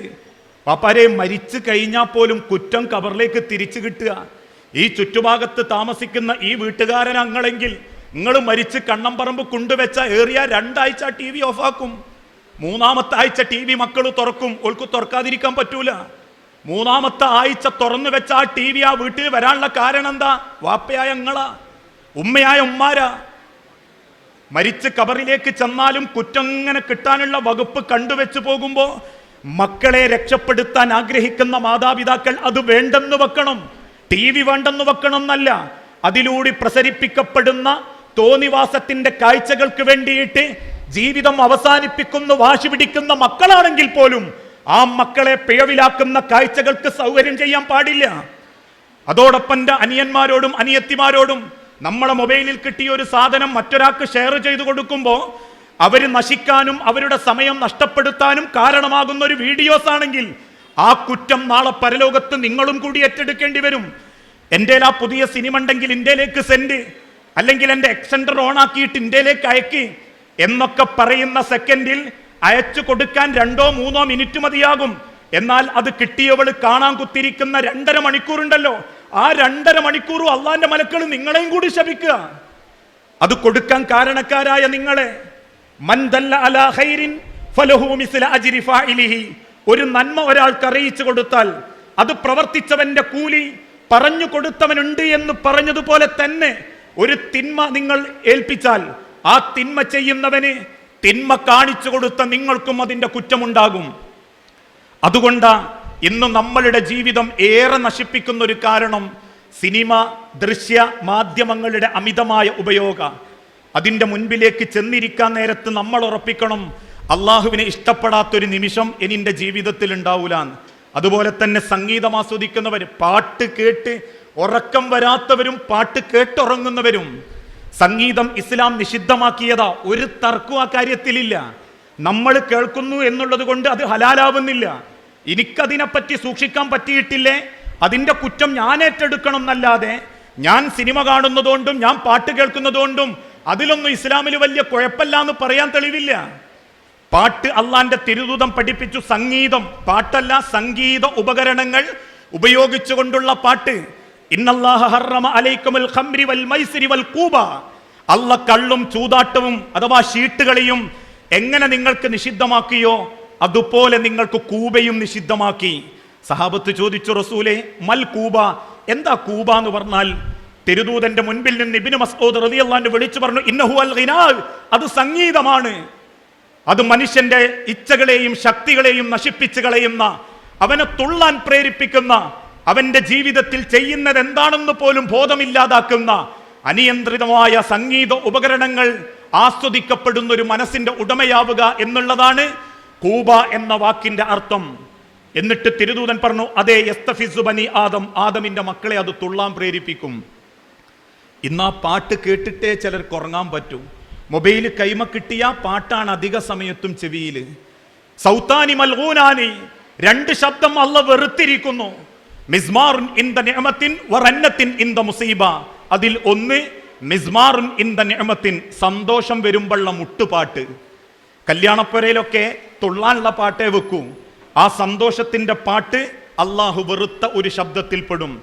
വറന്നത്തുൻ ഇൻദ മുസീബ, സങ്കടം വരുമ്പോഴുള്ള വീണവായനയും. ഒരു മനുഷ്യന് സങ്കടം ഉണ്ടാകുമ്പോൾ അവനെ ആസ്വദിക്കാൻ പ്രേരിപ്പിക്കുന്നത് സങ്കടത്തിന്റെ മെലഡി ഗാനങ്ങളാണ്. ഈ രണ്ടും സൗത്താനി മൽഊനാനി, അള്ള വെറുത്ത രണ്ട് ശബ്ദങ്ങളാണ്. അതാ നമ്മളെ വീട്ടിൽ, അതാ നമ്മളെ മൊബൈലിൽ, അത് ചെവിട്ട് തിരികിയിട്ടാണ് നമ്മൾ ജീവിക്കുന്നത്. അത് ആസ്വദിക്കുന്ന ഓരോ നിമിഷവും അള്ളാന്റെ അടുത്ത് കുറ്റവാളിയായി രേഖപ്പെടുത്തിക്കൊണ്ടിരിക്കുക. ഈ കാര്യം പറയുമ്പം ചിലരതിനെ വ്യാഖ്യാനിച്ചു, ചില മാപ്പിളാപ്പാട്ട് കേട്ടൂടെ എന്നൊക്കെ. മാപ്പിളാപ്പാട്ടിൽ മാപ്പിള എന്ന് പറയാൻ ഒരു പേര് മാത്രമേ ഉണ്ടാകൂ. പണ്ട് കാലത്തൊക്കെ ഉള്ള മാപ്പിളാപ്പാട്ടുണ്ടായിരുന്നു, നിങ്ങൾ കേട്ടിട്ടുണ്ടാകും. മരണത്തെപ്പറ്റിയൊക്കെ പുകയ്ത്തുന്ന, ആ മരണം കൺമുൻപിൽ കാണുന്നത് പോലെ നമുക്ക് അനുഭവിക്കാൻ പറ്റുന്ന പാട്ടുകൾ ഉണ്ടായിരുന്നു. അതാ മാപ്പിളാപ്പാട്ട്. നമ്മൾ പറഞ്ഞിട്ടില്ലേ, റൂഹിന് പറയാനാകുമോ അസ്റായീലെത്തുമ്പോൾ ഞാൻ വരില്ലെന്നും മരണം എനിക്കു വേണ്ടെന്നും. മനുഷ്യന് പറയാനാകുമോ അസ്റായീലെത്തുമ്പോൾ ഞാൻ വരില്ലെന്നും പോരാനൊക്കുകയില്ലെന്നും. ഇതൊക്കെയായിരുന്നു അന്നത്തെ കാലഘട്ടത്തിലെ മാപ്പിളാപ്പാട്ട്. ഹംസത്തോളിയുല്ലാഹി ദീനുൽ ഇസ്ലാമിൽ ഇസ്സത്തുയർത്തിയ നൂറുല്ലാഹ്. ഈ കാലഘട്ടത്തിലുള്ള മാപ്പിളാപ്പാട്ടാണോ ഈ രൂപത്തിലുള്ളത്? ആ മാപ്പിളാപ്പാട്ടെ കേൾക്കാറുള്ള അയലത്തെ വീട്ടിൽ പന്തൽ ഒരുങ്ങിയപ്പോ അടുപ്പ് പൊങ്ങഞ്ഞത് അവിടെയല്ല, എൻ്റെ മനസ്സിലാന്നുള്ളതിൽ എന്ത് മാപ്പിളയാ മനുഷ്യരെ ഉള്ളത്? കുണ്ടുങ്ങൽ തറവാട്ടിലെ പെണ്ണിന്റെ മൊഞ്ചു പറയാൻ മാത്രം അതിൽ എന്ത് മാപ്പിളയാ ഉള്ളത്? അതുകൊണ്ടാ ഇസ്ലാം പഠിപ്പിച്ചതും യസ്തഫിസു ബനി ആദം, ആദമിന്റെ മക്കളുടെ ഇച്ഛാ ചിന്താ ശക്തികളെ പോലും നശിപ്പിക്കുന്ന സംഗീതം എന്ന മാരണത്തിൽ നിന്നും നിങ്ങൾ മാറി നിൽക്കണം. ഇന്ന് നമ്മളുടെ യൗവനം ഏറ്റവും കൂടുതൽ നശിച്ചു പോകുന്ന ഈ രണ്ട് കാര്യത്തിലാണ്. ടേബ് കിട്ടിയോ 4 സിനിമ കയറ്റും, മൊബൈൽ കിട്ടിയോ അതിലെന്തെങ്കിലും കാണണം, യൂട്യൂബ് ഉണ്ടോ എന്തെങ്കിലും കുറെ തോന്നിയാസം കാണണം. അള്ളാഹുവിൻ്റെ ദീനിനെ പറ്റി പരിചയപ്പെടുത്തപ്പെടുന്ന 100,000 ചാനലുകൾ ഉണ്ടെങ്കിലും അല്ലെങ്കിൽ 100,000 മേഖലകൾ ഉണ്ടെങ്കിലും നമ്മളുടെ ഓരോ സെക്കൻഡുകളും നശിക്കാനുള്ള കാരണക്കാരായി നമ്മൾ തന്നെ കണ്ടെത്തുന്ന തോന്നിവാസത്തിൽ നിന്നും മാറി നിൽക്കാൻ എൻ്റെ പ്രിയപ്പെട്ട അനിയന്മാർക്കും സഹോദരങ്ങൾക്കും സാധിക്കണം. ഇതോടൊപ്പം തന്നെ ഇത്തരത്തിലുള്ള കാഴ്ചകളാണ് നമ്മളെ തോന്നിവാസത്തിലേക്ക് നയിക്കുന്നത്, വൃത്തികേടിലേക്ക് നയിക്കുന്നത്. കാണുന്ന തോന്നിവാസം പ്രയോഗിക്കാൻ വേണ്ടി നമ്മൾ ആഗ്രഹിക്കും. ഇത് നമ്മൾ മാത്രമായതുകൊണ്ട് പറയുന്നൊരു കാര്യമല്ല. കാരണം കുറച്ച് കാലം മുൻപ് വരെ കേരളത്തിൽ തമ്മിൽ വാപ്പാര് കല്യാണം ആലോചിച്ച് കണ്ടെത്തി കൊടുക്കുന്നൊരു സമ്പ്രദായം ഉള്ളായിരുന്നു. അമുസ്ലിമീങ്ങളാണെങ്കിൽ പോലും ജീവിതത്തിൽ ഒരിക്കലും അവരുമായിട്ടുള്ളൊരു വിവാഹബന്ധം പോലും ചിന്തിച്ചിട്ടില്ല. പക്ഷേ കേരളത്തിൽ ഒരു സിനിമക്ക് പിന്നാലെ, അഥവാ ഒരു പെണ്ണിൻ്റെ തട്ടത്തിൻ മറയത്ത് ഹൈന്ദവന്റെ കൈ പിടിച്ചാലും മാപ്പിളപ്പെണ്ണിന് കുഴപ്പമില്ല എന്ന് തീരുമാനിക്കുന്ന മാധ്യമം പ്രസരിപ്പിക്കപ്പെട്ടപ്പോൾ കേരളത്തിലെ പല കുടുംബത്തിലെ പെൺമക്കൾക്കും ആൺമക്കൾക്കും തോന്നി ഏത് പെണ്ണിനെയാണെങ്കിലും വളച്ചു കുപ്പിയിലാക്കിയാ കെട്ടിക്കൊണ്ടുവരാന്ന്. ആ രീതിയിലേക്ക് പ്രണയം നമ്മളെ സ്വാധീനിച്ചത് എന്തുകൊണ്ടാ? പ്രേമത്തിന്റെ പിന്നാലെ നമ്മൾ പോകാനുള്ള കാരണം എന്തുകൊണ്ടാ? ഈ കാണുന്ന ദൃശ്യമാധ്യമം നമ്മളെ സ്വാധീനിച്ചതുകൊണ്ടാ. മരം ചുറ്റി പ്രേമങ്ങളും പ്രണയങ്ങളും നമുക്ക് മനസ്സിൽ ഇളക്കുണ്ടാക്കുന്നത് കൊണ്ടാ. അതുകൊണ്ടാ ലോകത്തിന്റെ തിരുദൂതൻ സഹാബത്തിനെ ഓർമ്മപ്പെടുത്തിയതും അന്നളിർ സിനാഹുമ അഥവാ അൽ ഐന് സിനാഹുമ അന്നളിർ, നിങ്ങൾ കാണുന്ന കാഴ്ചകളാണ് നിങ്ങളെ വ്യഭിചാരത്തിലേക്ക് എത്തിക്കുന്നത്, തോന്നിവാസത്തിലേക്ക് എത്തിക്കുന്നത്. ഒരുപാട് രക്ഷിതാക്കൾ അതിന്റെ പേരിൽ ഇപ്പൊ തലകുമ്പിട്ട് നടക്കുക. സ്വന്തം പെൺമക്കളുടെ ജീവിതത്തിൽ കാണിച്ചു കൂട്ടുന്ന തോന്നിവാസത്തിന്റെ പേരിൽ ഒരു വാപ്പാന്റെ ഉമ്മാന്റെ സ്നേഹം അറിയാതെ പിന്നെന്ത് സ്നേഹം മക്കളെ നിങ്ങൾക്ക് ദുനിയാവിൽ അറിയാനുള്ളത്? അപ്പൊ നമ്മൾ കാരണം നമ്മൾ ഈ കാണുന്ന ആസ്വദിക്കപ്പെടുന്നത് പിന്നെ ജീവിതത്തിൽ എങ്ങനെ അത് പ്രാവർത്തികമാക്കാം എന്നുള്ള ചിന്തയായി. അതുകൊണ്ടാണ് നമുക്ക് പ്രണയത്തിനോടും പ്രേമത്തിനോടും ഇങ്ങനെയുള്ള ചില ഇടപാടിനോടൊക്കെ ഒരു താല്പര്യം തോന്നുന്നത്. എത്ര മാതാപിതാക്കളാണെന്നറിയാവോ മക്കളെ ജനിപ്പിച്ച മക്കൾ കാരണം തലകുമ്പിട്ട് നടക്കുന്നത്? സ്വന്തം മക്കൾക്ക് 1000 സ്വപ്നങ്ങളായി കുത്തിരിക്കുന്ന പാവപ്പെട്ട വാപ്പാരുമാരും. അത് നിങ്ങൾ അറിഞ്ഞിട്ടുണ്ടോ? വാപ്പാൻ്റെയും ഉമ്മാൻ്റെയും കഷ്ടപ്പാടും കണ്ണീരും ഒക്കെ. ഏത് ഉമ്മയും വാപ്പയും ആഗ്രഹിക്കുന്നത് സ്വന്തം കൈകൊണ്ട് മക്കളെ നല്ല നിലക്ക് കെട്ടിച്ചു വിടണം എന്ന് തന്നെയാണ്. എനിക്കുള്ളത് മൂത്ത ഒരു മോളാ, 6ാം ക്ലാസ് പഠിക്കുന്നത്. ഞാനിപ്പോഴും അള്ളാനോട് പ്രാർത്ഥിക്കുന്നുണ്ട്, പടച്ചോനെ നല്ല നിലക്ക് അതിനെ പറഞ്ഞേക്കാൻ ആയുസ് ഉണ്ടെങ്കിൽ എനിക്ക് കഴിവ് തരണേന്ന്. അങ്ങനെ പ്രാർത്ഥിച്ച് നിങ്ങൾക്ക് വേണ്ടിയിട്ട് ജീവിതം മാറ്റിവെക്കുന്ന ഒരു വാപ്പാനോട് എങ്ങനെയാ മക്കളെ നിങ്ങൾക്ക് ക്രൂരത ചെയ്യാൻ തോന്നുന്നത്? എങ്ങനെയാ ആൺമക്കളെ നിങ്ങൾക്ക് അമ്മാനോടും വാപ്പാനോടും ഇത്രക്ക് ക്രൂരതക്ക് ചെയ്യാൻ തോന്നുന്നത്? ഒരു രജിസ്റ്റർ ഓഫീസിൽ ചെന്ന് തഹസിൽദാരെ മുൻപിൽ ഒപ്പിടാൻ നിന്നപ്പോൾ ആ തഹസിൽദാർ ചോദിച്ചു ആ മോളോട്, അല്ല മോളെ, ഈ ഓനെ കണ്ടിട്ട് എത്ര മാസമായി? 1 കൊല്ലം. എന്തേ ഇപ്പോൾ ഓനെ തന്നെ കെട്ടണം എന്ന് വിചാരിച്ച് 1 കൊല്ലായിട്ട് ആത്മാർത്ഥമായിട്ട് ഓൻ എന്നെ സ്നേഹിക്കുന്നുണ്ട്. എന്നാൽ 19 കൊല്ലങ്ങൾ ആത്മാർത്ഥമായിട്ട് നിങ്ങളെ സ്നേഹിച്ചതാരാ? ഓൻ സ്നേഹിച്ചതിനേക്കാളും നിങ്ങളെ സ്നേഹിക്കുന്ന നിങ്ങളമ്മാരും പാപ്പാരുക. അവർ സ്നേഹിക്കുന്നത് പോലെ ദുനിയാവിൽ സ്നേഹിക്കാൻ മറ്റൊരാളില്ല. അതുകൊണ്ടാ പട്ടാമ്പി പാലത്തും വന്ന് സ്വന്തം ഉമ്മാനെ വെള്ളത്തിലേക്ക് തള്ളിയിട്ട് കൊല്ലാൻ നോക്കിയ മകനെ പോലീസുകാർ അറസ്റ്റ് ചെയ്ത് ഉമ്മാനെ രക്ഷപ്പെടുത്തി ഹോസ്പിറ്റലിൽ അഥവാ പോലീസ് സ്റ്റേഷനിൽ കൊണ്ടുവന്നപ്പോൾ സ്വന്തം മകന് കയ്യാമം വെച്ച് ഓപ്പോസിറ്റ് കണ്ട സമയത്ത് ആ ഉമ്മ കരഞ്ഞോണ്ട് പറഞ്ഞു, വിവരമില്ലായിട്ടായിരിക്കും പോലീസുകാരാ, ഓനങ്ങൾ വിടണട്ടോ, ഓനോ ചെയ്തിട്ടൊന്നുമില്ല എന്ന്. ഒരു ഉമ്മാൻ്റെയും വാപ്പാൻ്റെയും സ്നേഹത, ആ സ്നേഹം തിരിച്ചറിയാതെ ലോകത്തൊരു സ്നേഹവും നിങ്ങൾക്ക് തിരിച്ചറിയാൻ പറ്റൂല. ആ മാതാപിതാക്കളുടെ സ്നേഹത്തിന് വില കൊടുത്തിട്ടില്ലേ, ഒരു സ്നേഹം കൊണ്ടും അല്ലാഹു തആല നിങ്ങൾക്ക് സമാധാനവും തരൂല. അതുകൊണ്ടാണ് നമ്മൾ കാണുന്ന കാഴ്ചകൾ നമ്മളെ അതിന് പ്രേരിപ്പിക്കുന്നുണ്ടെങ്കിൽ ആ കാഴ്ച വേണ്ട എന്ന് വെച്ച് നമ്മളുടെ മാതാപിതാക്കൾ നമ്മൾ കാരണം ഒരു കണ്ണീരിലേക്ക് എത്താൻ പാടില്ല. ഒരു നിലക്കും ആൺമക്കളാണെങ്കിലും പെൺമക്കളാണെങ്കിലും. ഞാൻ കഴിഞ്ഞ റിവൈവ് പറഞ്ഞ ഒരു ഉദാഹരണം ഉണ്ട്, ഒന്നും കൂടി നിങ്ങളോട് അത് ഓർമ്മപ്പെടുത്തുക. ചില പെൺമക്കൾ പറയലുണ്ട്, അഥവാ വിളിച്ചാൽ ഞാൻ പോകും, അല്ലെങ്കിൽ ഓൻ വിളിക്കാന്ന് പറഞ്ഞിട്ടുണ്ട്, ഓൻ വിളിച്ചാൽ ഞാൻ പോവും. അതിൻ്റെ വാശിയ 9ാം ക്ലാസ്സിലെത്തിയ കുട്ടികൾക്ക് വരെ ചില മോശം ഇടപാടുകൾ. ജീവിതത്തിൽ ഓരോ മണിക്കൂർ നിങ്ങൾക്ക് വേണ്ടി ജീവിക്കുന്ന വാപ്പയും ഉമ്മയും നിങ്ങൾക്കായി തന്ന ആരോഗ്യവും നിങ്ങൾക്കായി തന്ന ഭക്ഷണവും കഴിച്ചിട്ട് ആ ഉമ്മാനെയും വാപ്പാനെയും വഞ്ചിക്കുമ്പോൾ പിന്നെ എന്ത് സമാധാനം മക്കളെ നിങ്ങൾക്ക് ദുനിയാവിൽ അല്ലാഹ് തരിക? പിന്നെന്ത് സമാധാനം പടച്ചോ നമുക്ക് തരിക? ഓൻ വിളിച്ചാൽ ഞാൻ പോകും. അപ്പൊ വാപ്പ ചോദിച്ചു, മോളെ ഓൻ വിളിക്കാന്ന് പറഞ്ഞിട്ടുണ്ടോ? എന്നെ ഇവിടുന്ന് ചാടിച്ചു കൊണ്ടുപോകാന്ന് ഓൻ പറഞ്ഞിട്ടുണ്ടോ? ആണ്ട്. ഓൻ വിളിച്ചാൽ ഞാൻ പോകും. വാപ്പ പറഞ്ഞു, മോളെ 19-20 കൊല്ലം എന്നെ പ്രാണം പോലെ സ്നേഹിച്ച ഞങ്ങളെ സ്നേഹത്തിന് വില കൊടുക്കാതെ നിന്നെ വിളിക്കാൻ ഓൻ തയ്യാറായിട്ടുണ്ട്. ഓന് സ്നേഹത്തിന്റെ വില അറിയൂല. സ്നേഹത്തിന്റെ വില ഓൻ അറിയായിരുന്നെങ്കിൽ ഓൻ നിങ്ങളെ പിന്നാലെ നടക്കൂല. ഓൻ നിങ്ങളെ കമന്റ് അടിക്കാൻ കാത്തുക്കൂല. ഓൻ നിങ്ങളെ എങ്ങനെയെങ്കിലും കുപ്പിയിലാക്കാൻ വേണ്ടിയിട്ട് നിങ്ങൾക്ക് വേണ്ടി സമയം ചെലവാക്കൂല.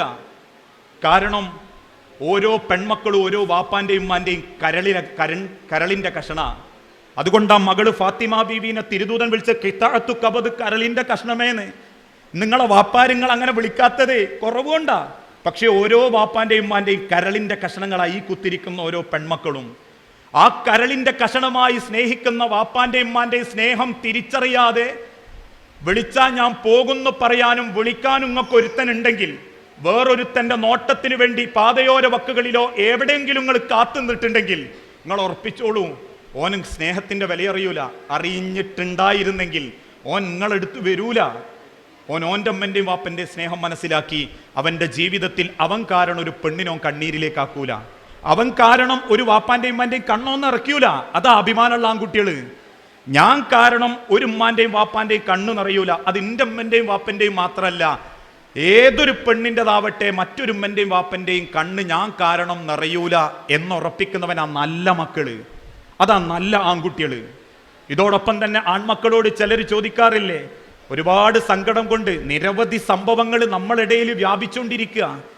ഒരുപാട് സംഭവങ്ങൾ, കാണുന്ന സിനിമയും അതേ രീതിയിലുള്ള കാഴ്ചകളും ക്യാമ്പസുകളും, ഇതൊന്നും ഇല്ലാത്തോൻ മൊയന്താന്ന് തോന്നി. അതുകൊണ്ടാണല്ലോ ഈ കണക്ഷനുകളൊന്നും ഇല്ലാത്തോൻ മൊയന്താന്ന് ചിലർ പറയുമ്പോൾ അവനോട് പോയി പണിയൊക്കാൻ പറയണം. കാരണം മാതാപിതാക്കളെ സ്നേഹിക്കുന്നതിനേക്കാളും വലുതല്ല ഒരു മൊയന്താവല്. എനിക്കെൻ്റെ അമ്മയും വാപ്പയാണ് വലുത് എന്ന് ചിന്തിക്കാനുള്ള മനസ്സുണ്ടാവണം. ഒരു ചെറുപ്പക്കാരൻ കുട്ടി, ഓനെ പഠിപ്പിച്ചു വാപ്പ. 24 വയസ്സെത്തുമ്പോഴേക്കും വാപ്പ ഓന് വേണ്ടിയിട്ട് ചെലവാക്കിയത് 8 ലക്ഷം റുപ്യ.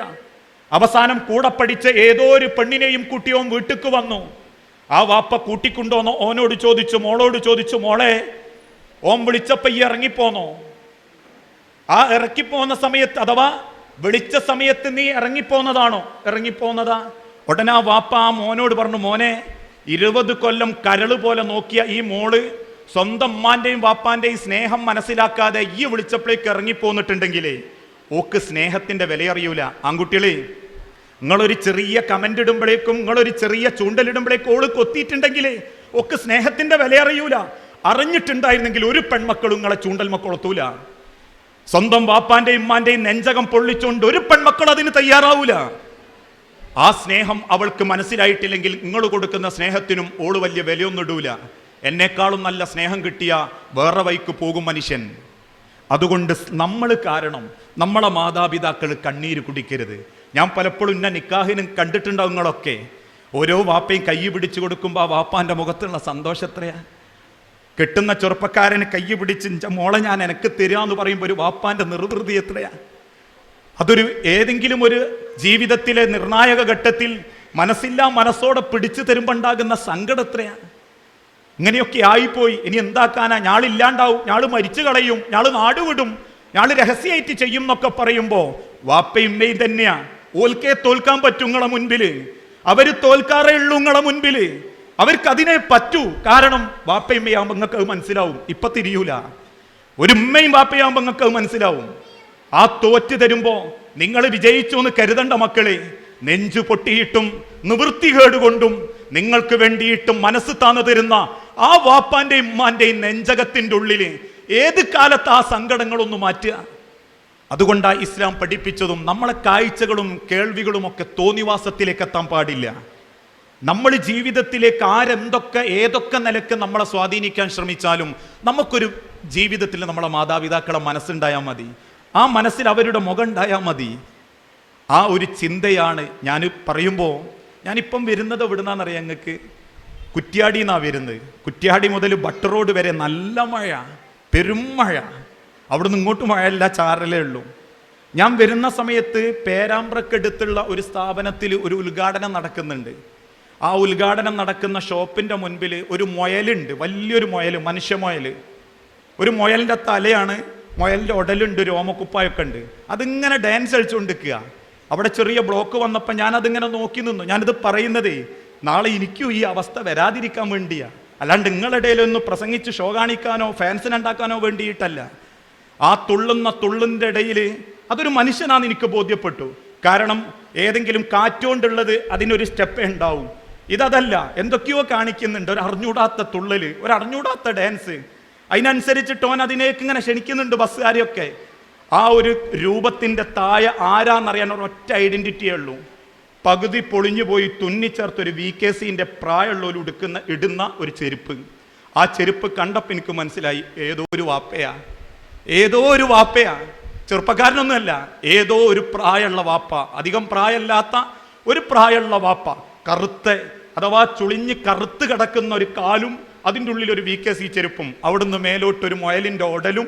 എന്നിട്ട് ഇന്ന് വരെ ഒരു ഡാൻസിൻ്റെ സ്റ്റെപ്പ് പോലും അറിയാത്ത ആ മനുഷ്യൻ സ്റ്റെപ്പ് കാണിച്ചുകൊണ്ടിരിക്കുക. ആ തുള്ളൽ കണ്ടാൽ അറിയാം അയാൾക്ക് ഡാൻസ് അറിഞ്ഞൂടാൻ. എന്നിട്ടും അയാൾ നിർക്കാണ്ട് തുള്ളുക. ഞാൻ അവിടെ നിന്ന ആ ഏകദേശം 3 മിനിറ്റ്, ഞാനിപ്പം ഇവിടുന്ന് തുള്ളി എനിക്ക് 3 മിനിറ്റ് തുള്ളാൻ പറ്റൂല, പക്ഷെ ആ 3 മിനിറ്റ് അദ്ദേഹം തുള്ളിക്കൊണ്ടിരിക്കുക. അതിൻ്റെ ഇടയ്ക്ക് ക്ഷണിക്കുന്നുണ്ട്. ആ തുള്ളുന്നത് ആരാന്നറിയാവോ? നിങ്ങൾ ഓരോരുത്തരുടെയും വാപ്പയാണ്. അയാൾ അവിടെ തുള്ളുമ്പോൾ നിങ്ങളെ വാപ്പാര് തുള്ളുന്ന സ്ഥാപനത്തിലാണ്, കച്ചവട സ്ഥാപനത്തിലാണ്, ചിലപ്പം വിദേശത്ത് അറബിൻ്റെ വീട്ടിലാണ്, അല്ലെങ്കിൽ സ്വദേശത്ത് പല രംഗത്തുമാണ്. അവർ തുള്ളുന്നതേ ഇക്കാലം വരെ ഒരാൾക്ക് മുൻപിൽ മക്കളെ മുമ്പ് പോലും ഒരു സ്റ്റെപ്പ് എടുക്കാത്ത വാപ്പ സ്റ്റെപ്പ് എടുക്കുന്നതേ മക്കളെ നിങ്ങളെ കണ്ണ് നിറയാതിരിക്കാൻ വേണ്ടിയാ, ആൾക്കാരെ മുൻപിൽ നിങ്ങൾ തലകുമ്പിട്ടിക്കാതിരിക്കാൻ വേണ്ടിയാ, നിങ്ങളെ വയറൊന്ന് നിറഞ്ഞ് സന്തോഷത്തോടെ ജീവിക്കാൻ വേണ്ടിയാ, 4 ആളുകൾക്ക് മുൻപിൽ നിങ്ങളെ സന്തോഷത്തോടെ കൊണ്ടടക്കാൻ വേണ്ടിയാ. അത് തിരിച്ചറിയാൻ എൻ്റെ മക്കൾക്ക് പറ്റിയിട്ടില്ലേ? പിന്നെ എന്ത് ഡിഗ്രി അങ്ങക്ക് ദുനിയാവിൽ നേടാനുള്ളത്? പിന്നെ ഏത് ക്യാമ്പസിൽ അങ്ങക്ക് ചെന്ന് ഷോ കാണിക്കാനുള്ളത്? പിന്നെ ആരുടെ ഇഷ്ടാ മക്കളെ എങ്ങൾക്ക് നേടാനുള്ളത്? അതുകൊണ്ട് തന്നെയാ ലോകത്തിന്റെ തിരുദൂതം പഠിപ്പിച്ചതും നമ്മളെ ജീവിതത്തിൽ ഏറ്റവും ഹൈറായി ഹക്കായി നമ്മൾ സ്നേഹിക്കേണ്ടത് നമ്മളെ മാതാപിതാക്കളെ. നമ്മളെ നശിപ്പിക്കുന്ന ഈ കാഴ്ചയിൽ നിന്ന് മാറി നിൽക്കുന്നത് പോലെ ഏതൊക്കെ ലഹരിയുണ്ടോ ആ ലഹരിയിൽ നിന്നെല്ലാം മാറി നിൽക്കാൻ നമ്മളെ കൊണ്ട് പറ്റണം. ഇന്ന് ഓരോരുത്തർക്കും ഓരോ ലഹരിയാ, ഏറെ സ്വാധീനിക്കപ്പെടുന്നുണ്ട് പല ലഹരിയും. ചില ആളുകൾ രസത്തിന് തുടങ്ങും, അതിന് അഡിക്റ്റ് ആകും.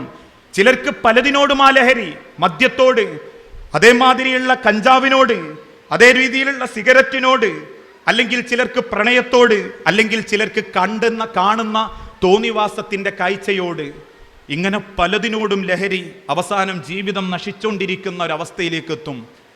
ആ ലഹരിയിൽ നിന്ന് നമ്മൾ രക്ഷപ്പെടണേ. ഇന്ന് ഞാനിപ്പോൾ കഴിഞ്ഞ ഏതാനും ചില ദിവസങ്ങൾക്ക് മുൻപ് വയനാട്ടിലെ മീനങ്ങാടി എന്ന് പറഞ്ഞ പ്രദേശത്തേക്ക് ചെന്നിരുന്നു ഒരു പ്രസംഗത്തിന്. ആ മീനങ്ങാടി പ്രസംഗിച്ച് സമയം കിട്ടിയപ്പോൾ അവിടെ ഒരു കാണാൻ ഭംഗിയുള്ളൊരു സ്ഥലമുണ്ട്, ഒരു മല. ആ മലൻ്റെ അടുത്തേക്ക് പോകുമ്പോൾ ഒരു വാഹനം, ഒരു വാനിൽ കുറേ പെൺകുട്ടികളും ആൺകുട്ടികളും വന്നു. 8ഓളം ആൺകുട്ടികളുണ്ട്, 8ഓളം പെൺകുട്ടികളും ഉണ്ട്. പെൺകുട്ടികൾ പുറത്തിറങ്ങി സ്ഥാപനത്തിൽ നിന്ന് സിഗരറ്റ് വാങ്ങി വലിച്ച് ആൺകുട്ടികളൊപ്പം ഇങ്ങനെ നടക്കുക. അപ്പോൾ അവർ ഇംഗ്ലീഷ് സംസാരിക്കുന്നുണ്ട്. അപ്പോൾ കാണുന്ന നമ്മളും വിചാരിക്കും ഉടുത്തിരിക്കുന്നത് 2 പീസ് മാത്രമാണ്. എൻ്റെ ചെറിയ പ്രസവിച്ച 3 വയസ്സുള്ള മോക്ക് കൊടുക്കാൻ പറ്റിയ സാധനം. ആ ഉടുത്ത് അങ്ങനെ നടക്കുന്ന സമയത്ത് അരികിലിരിക്കുന്ന ഒരു കച്ചവടക്കാരുണ്ട്. ഓൻ പറഞ്ഞു, മക്കളെ അങ്ങോട്ട് പോകണ്ട, അതവിടെ ക്ലോസ് ചെയ്തിട്ടുണ്ട് എന്ന്. ഉടനെ അതിലുള്ളൊരു പെൺകുട്ടി സിഗരറ്റ് വാങ്ങി, അതെന്താ ചേട്ടാ നേരത്തെ പൂട്ടിയത്?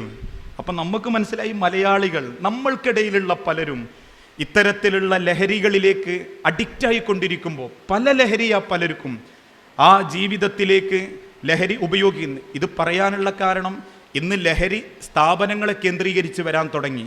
MMI സ്കൂളിലെ അധ്യാപകനാ ഞാൻ. പലപ്പോഴും എന്തൊക്കെ മാർഗങ്ങൾ നോക്കിയിട്ടും നമ്മളെ മക്കൾ മറ്റുള്ളവരാൽ സ്വാധീനിക്കപ്പെടുന്നുണ്ട്. പല രംഗത്തും മോശമായ പ്രവണതയിലേക്ക് ആൺകുട്ടികളെ വരെ ചിലർ ഉപയോഗിക്കുന്നുണ്ട്. അതുകൊണ്ട് തന്നെ നമ്മൾ ഉപയോഗിക്കുന്ന ഓരോന്നും നമ്മളെ സ്വാധീനിക്കാനും ലഹരിക്കടിമപ്പെടുത്താനുമുള്ളതാണെങ്കിൽ അത്തരത്തിലുള്ള കാര്യത്തിൽ നിന്നും വിട്ടുനിൽക്കാൻ നമ്മളെ കൊണ്ട് സാധിക്കണം. കാരണം സ്വന്തം ശരീരത്തെ കൊല്ലുന്ന ഒന്നും നമ്മൾ ആസ്വദിക്കാൻ പാടില്ല. നമ്മളെ ശരീരം നശിപ്പിച്ച് കളയുന്നതൊന്നും നമ്മൾ ചെയ്യാൻ പാടില്ല. ലാ തഖ്തുലു അൻഫുസകുന്ന, നിങ്ങളെ ശരീരത്തെ നശിപ്പിച്ച് കളയുന്നത് ഭക്ഷണമാണെങ്കിൽ പോലും ശ്രദ്ധിക്കണം. ഇന്നത്തെ കാലഘട്ടത്തിൽ ഞാൻ നിങ്ങളോടായിട്ട് പറയാം, കാരണം ഞാനിപ്പോൾ ഏകദേശം 10-15 കൊല്ലമായിട്ട് ഇതിലൂടെ ഉള്ളത് കൊണ്ട് നാട്ടുകാർ പറയുന്നുണ്ട് ഞാനും കോഴിക്കോട്ടുകാരൻ തെക്കേപ്പുറത്തുകാരനായിട്ടുണ്ട്. പക്ഷേ ഇപ്പോഴും ഖുതുബക്ക് വേണ്ടി കയറുമ്പോൾ ചുരുങ്ങിയതൊരു 10-ലധികം ആൾക്കാർ മക്കളില്ലായ്മയുടെ വന്ധ്യതയുടെ സങ്കടം അനുഭവിക്കുന്നുണ്ട്.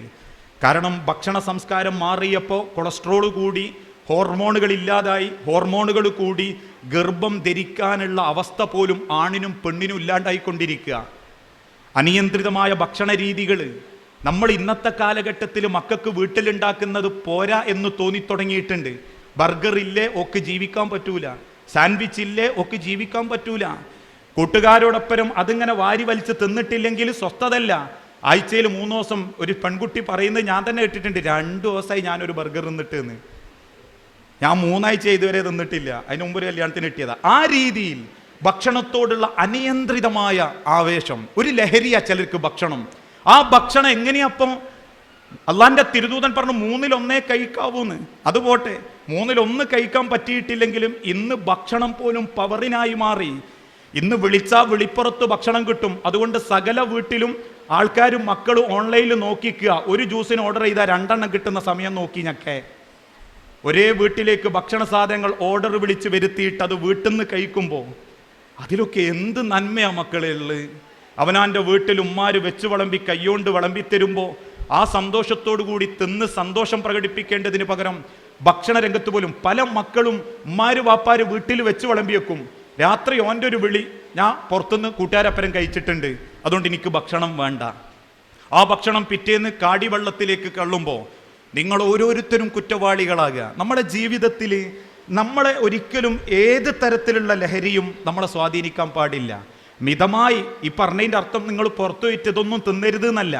മിതമായ നിലക്ക് നിങ്ങൾക്ക് എപ്പോഴെങ്കിലും തിന്നണമെന്ന് തോന്നിയാൽ അതിനാണ് ജീവിതം, തിന്നാനാ ജീവിതം എന്ന് തോന്നരുത്. അങ്ങനെ ജീവിച്ചതിൻ്റെ പരിണിത ഫലം പലരും അനുഭവിക്കുന്നുണ്ട്. പണ്ട് കാലത്തുള്ള ആളുകൾക്കൊക്കെ 60 70 വയസ്സായാലേ ഒന്ന് ഹോസ്പിറ്റലിലേക്ക് പോകേണ്ടി വരേണ്ടുള്ളൂ.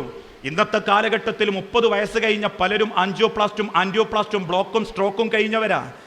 പലരും അമിതമായ ഭക്ഷണം കൊണ്ട് ഗതികേട് ജീവിതത്തിൽ അനുഭവിച്ചുകൊണ്ടിരിക്കുന്നവരാ.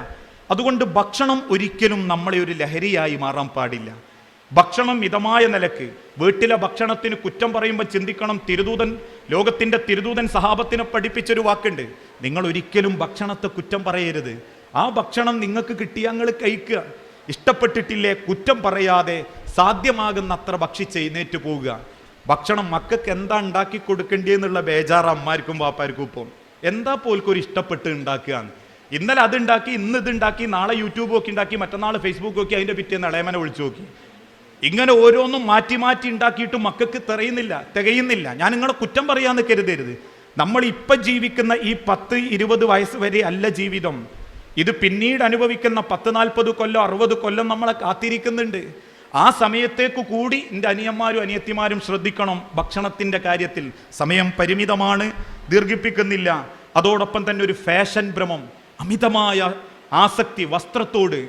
വസ്ത്രം ധരിക്കുമ്പോൾ ആ വസ്ത്രത്തിൻ്റെ മര്യാദ പോലും പലരുടെ ജീവിതത്തിലുമില്ല. അള്ളാഹുവിൻ്റെ തിരുദൂതൻ വിശുദ്ധ ഖുർആനിലൂടെ പഠിപ്പിച്ചു, നിങ്ങൾ ഒരിക്കലും ശരീരത്തോട് ഒട്ടിപ്പിടിച്ച വസ്ത്രം ധരിക്കരുത്. ഞാനിത് പറയുമ്പോൾ എൻ്റെ അനിയത്തിമാർക്ക്, എൻ്റെ പെങ്ങന്മാർക്ക് ദേഷ്യം തോന്നാൻ പാടില്ല. അതോടൊപ്പം എൻ്റെ അമ്മമാർക്കും ശരീരത്തിലേക്ക് ഒട്ടിപ്പിടിച്ച ലെഗിൻസ് ഇട്ട് പുറത്തിറങ്ങരുത്. അത് പർദ്ദൻ്റെ അടിയിലിട്ടോളി നിങ്ങൾ. ആ ലെഗിൻസ് മാതിരി കുത്തിക്കയറ്റി ഒരു സാധനവും എടുത്തിട്ട് ബൈക്കുമ്പോൾ പോകുന്ന പലരെയും കാണുമ്പോൾ നെഞ്ചു പൊട്ടാറുണ്ട്. എന്തിനാ? പണ്ട് കാലത്തൊക്കെ ആണുങ്ങളോട് പറയേണ്ടിയിരുന്നു, ആണുങ്ങളെ നിങ്ങൾ പേച്ചു പോകരുത്, മോശമായി പോകരുത്, കണ്ണ് നിയന്ത്രിക്കണം എന്നൊക്കെ. ഇന്ന് പെൺമക്കളോടും ഉമ്മാരോടും പറയേണ്ടി വരികയാണ്, എൻ്റെ പൊന്നാര പെൺമക്കളെ, പെൺകുട്ടികളെ, നിങ്ങൾ ആണുങ്ങൾ ഇടങ്ങേറാക്കരുത്. കഴിഞ്ഞ ദിവസം ഒരു ആക്സിഡൻറ്റ് പറ്റി തെറിച്ച് കിടക്കുന്ന പെൺകുട്ടീനെയും കൊണ്ട് ഹോസ്പിറ്റലിലേക്ക് പോയപ്പം ആ പെൺകുട്ടിയുടെ ശരീരത്തിൽ ഓപ്പറേഷന് വേണ്ടിയിട്ട് വസ്ത്രം അയക്കാൻ നോക്കിയെന്നാ, അയക്കാൻ പറ്റണില്ല, അത്രക്ക് കുത്തിക്കയറ്റിയതാ. അത്ര കൊട്ടിക്കിടക്കുന്ന, അവസാനം കത്രിക വെച്ച് വെട്ടി മാറ്റിയിട്ട ആ പെൺകുട്ടീനെ ഒന്ന് ഡ്രസ്സ് ചെയ്യാൻ പറ്റിയത്. അവളൊന്ന് ആലോചിച്ചു നോക്കി. അള്ളാന്റെ തിരുദൂതൻ പറഞ്ഞു, ശരീരത്തോട് ഒട്ടിപ്പിടിച്ച വസ്ത്രം ധരിക്കരുത്. അത് ധരിച്ചാൽ ഓരോ നിമിഷവും നിങ്ങൾക്ക് അള്ളാന്റെ ശാപം കിട്ടിക്കൊണ്ടിരിക്കുക. നിങ്ങൾ ആണിന്റെ വസ്ത്രം ധരിക്കരുത്. പല പെൺമക്കളും ജീൻസ് ഇട്ട് പുറത്തിറങ്ങാൻ തുടങ്ങി. ഞാനിതൊന്നും കുറ്റത്തിന് പറയുന്നല്ലോ, ജീൻസ് ഇട്ടിട്ട് പുറത്തിറങ്ങാൻ തുടങ്ങി. ജീൻസും ഒരു ബനിയനും, എന്നിട്ട് ഒട്ടകത്തിന്റെ പൂഞ്ഞന്റെ മാതിരി ഇവിടെ കുടുമ കെട്ടിവെക്കുകയും ചെയ്യും. അള്ളാന്റെ തിരുദൂതൻ പച്ചക്ക് പറഞ്ഞതാ, ലഅനത്തുള്ള, അള്ളാഹ് ശപിച്ചിരിക്കുന്നു. സഹാബാക്കൾ ചോദിച്ചു, ആരെ റസൂലേ? ഒട്ടകത്തിന്റെ പൂഞ്ഞ പോലെ മുടി കെട്ടി വെച്ച പെണ്ണുങ്ങളെ. ബനിയൻ ക്ലോത്ത് ഇട്ടിട്ടും കഴുത്തിന്റെ ഭാഗം മുതൽ മാറും കാണിച്ച് ബനിയനും ജീൻസും ഇട്ട് കല്യാണ വീട്ടിൽ വരുന്നവരുണ്ട്, ആളുകൾക്കിടയിൽ ഇറങ്ങുന്നവരുണ്ട്. ഇതൊക്കെ പറയുന്നത്, ഇത് കാണാൻ ഇഷ്ടമുള്ളവരുണ്ടാകും. പക്ഷേ അവിടെ കല്യാണപ്പുരയിൽ ആകെ വിളിച്ചത് 1500 ആളെ ആയിരിക്കും. അതിൽ ആണുങ്ങളൊരു 750 ആയിരിക്കും.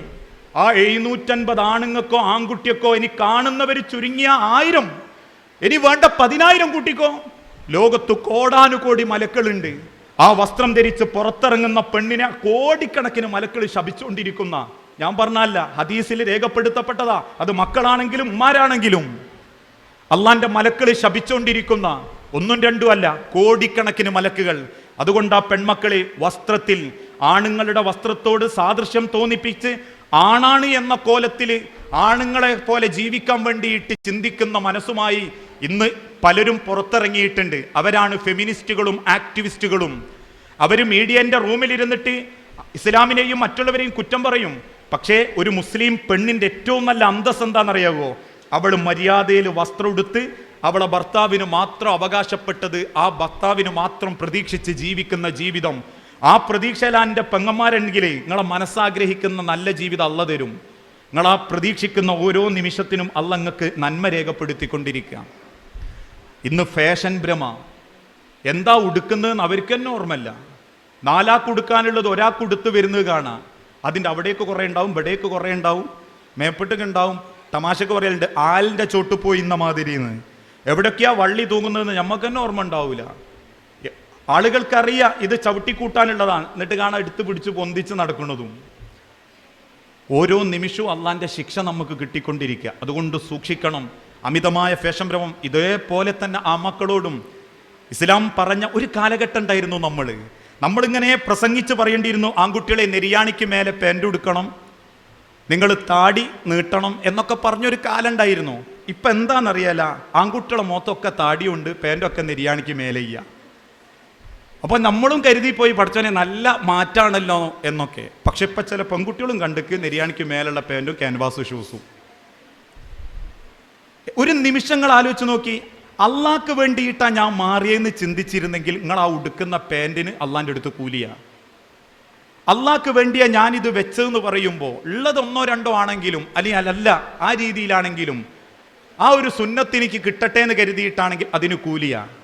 ഇന്ന് മൗലവിമാർക്ക് ഉള്ളതിനേക്കാളേറെ മറ്റുള്ളവർക്ക് ആ താടിയുള്ളത് അതൊക്കെ ഒരു ഫാഷനായി മാറിക്കൊണ്ടിരിക്കുക. താടിക്കാര സമ്മേളനം, മീശക്കാര സമ്മേളനം, മുടിക്കാര സമ്മേളനം, എത്രമാത്രം അതപ്പതിച്ചു പോകുന്നുണ്ട് നമ്മളെ ജീവിതത്തിൽ. കോലം കെട്ടുന്ന ചില ആളുകൾ കല്യാണ വീട്ടിലൊക്കെ നിങ്ങൾ കാണല്ലേ, കണ്ണൊട്ടനൊന്നും അയക്കിയാൽ എന്നാലും ഒരേ തരത്തിലുള്ള കുപ്പായം, പുള്ളിക്കുപ്പായം കിടക്ക വിരിയോണ്ട് അടിച്ചതാണെന്ന് തോന്നും. എന്നിട്ടൊരു കൂളിംഗ് ഗ്ലാസും വെക്കും. എന്നിട്ട് ഓൻ തന്നെ തോന്നുക ഞാൻ ആരോ ആയിപ്പോയിന്ന്. നിലവാരം നഷ്ടപ്പെടുത്തരുത് അനിയന്മാരെ, നിങ്ങൾക്കൊക്കെ ഒരു നിലവാരമുണ്ട്. അത് ആ ആണിന് അള്ള കൊടുത്ത നിലവാരമുണ്ട്. ആണുങ്ങൾക്ക് ഇന്ന് വരെ ഏതെങ്കിലും തരത്തിലുള്ള പവർ ഉപയോഗിക്കേണ്ടി വന്നിട്ടില്ല. ഉണ്ടോ? നിങ്ങൾ ആൺകുട്ടികളെ നോക്കി, അവർക്ക് അള്ള കൊടുത്തൊരു പൗരുഷുണ്ട്, ഒരാണത്വം.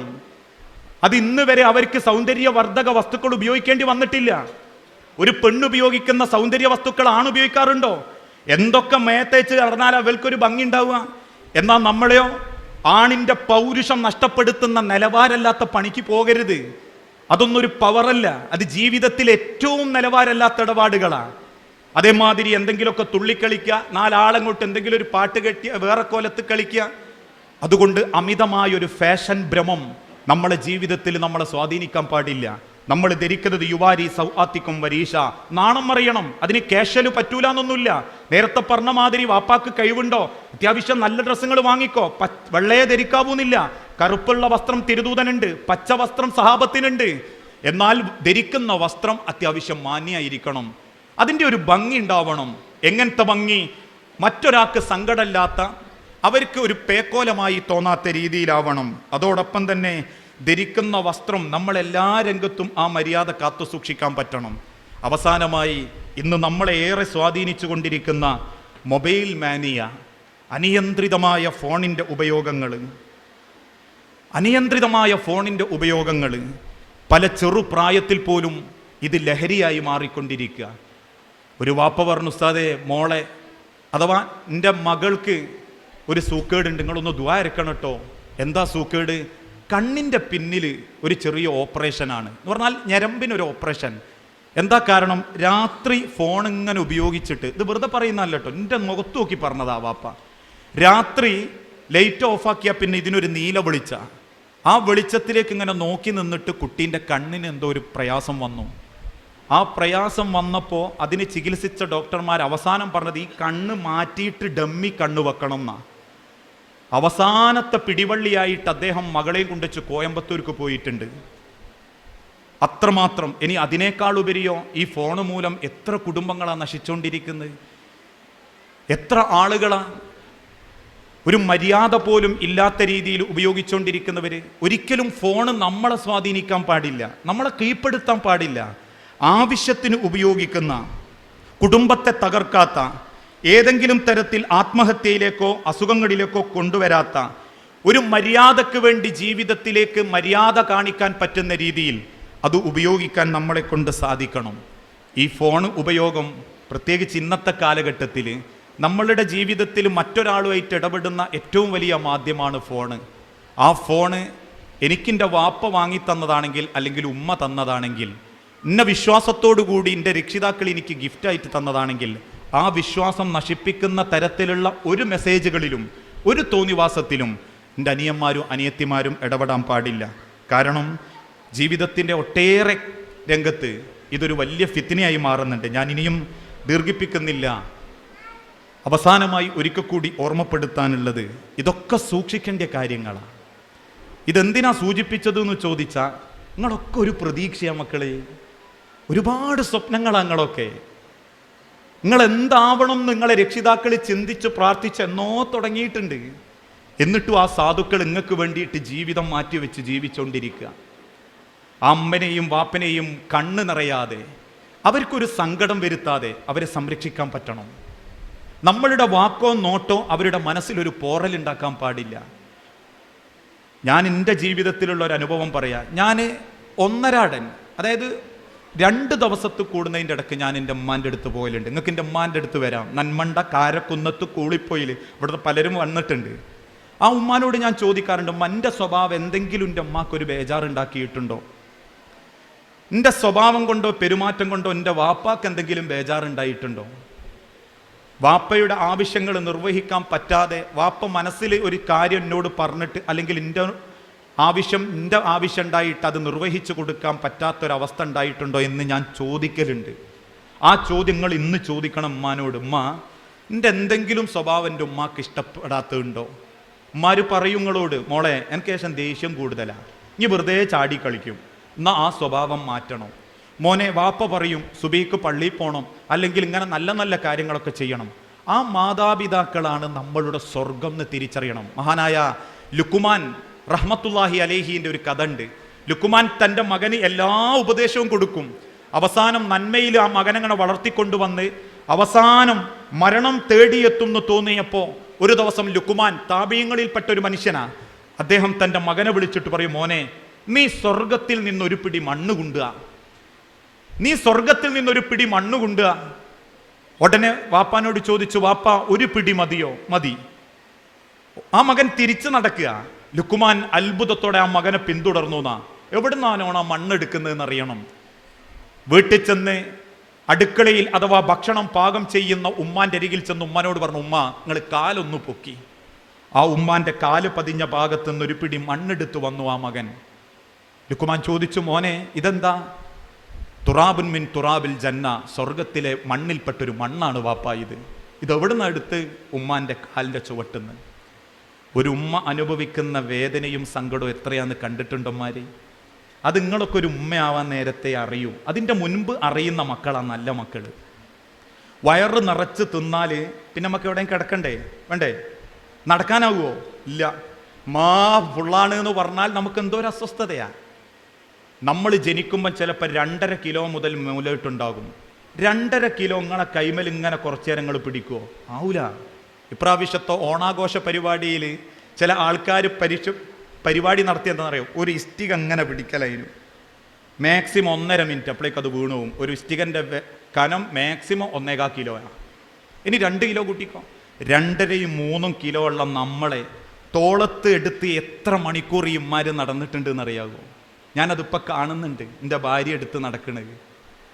നമ്മളെ കൈമലേക്ക്, നിങ്ങളെ കൈമലേക്ക് തന്നെന്ന് കരുതുക. മോളെ, ഒരു 5 മിനിറ്റ് വാവനെ നോക്കും, ഉമ്മ ഒന്ന് കുളിച്ച് വരാം.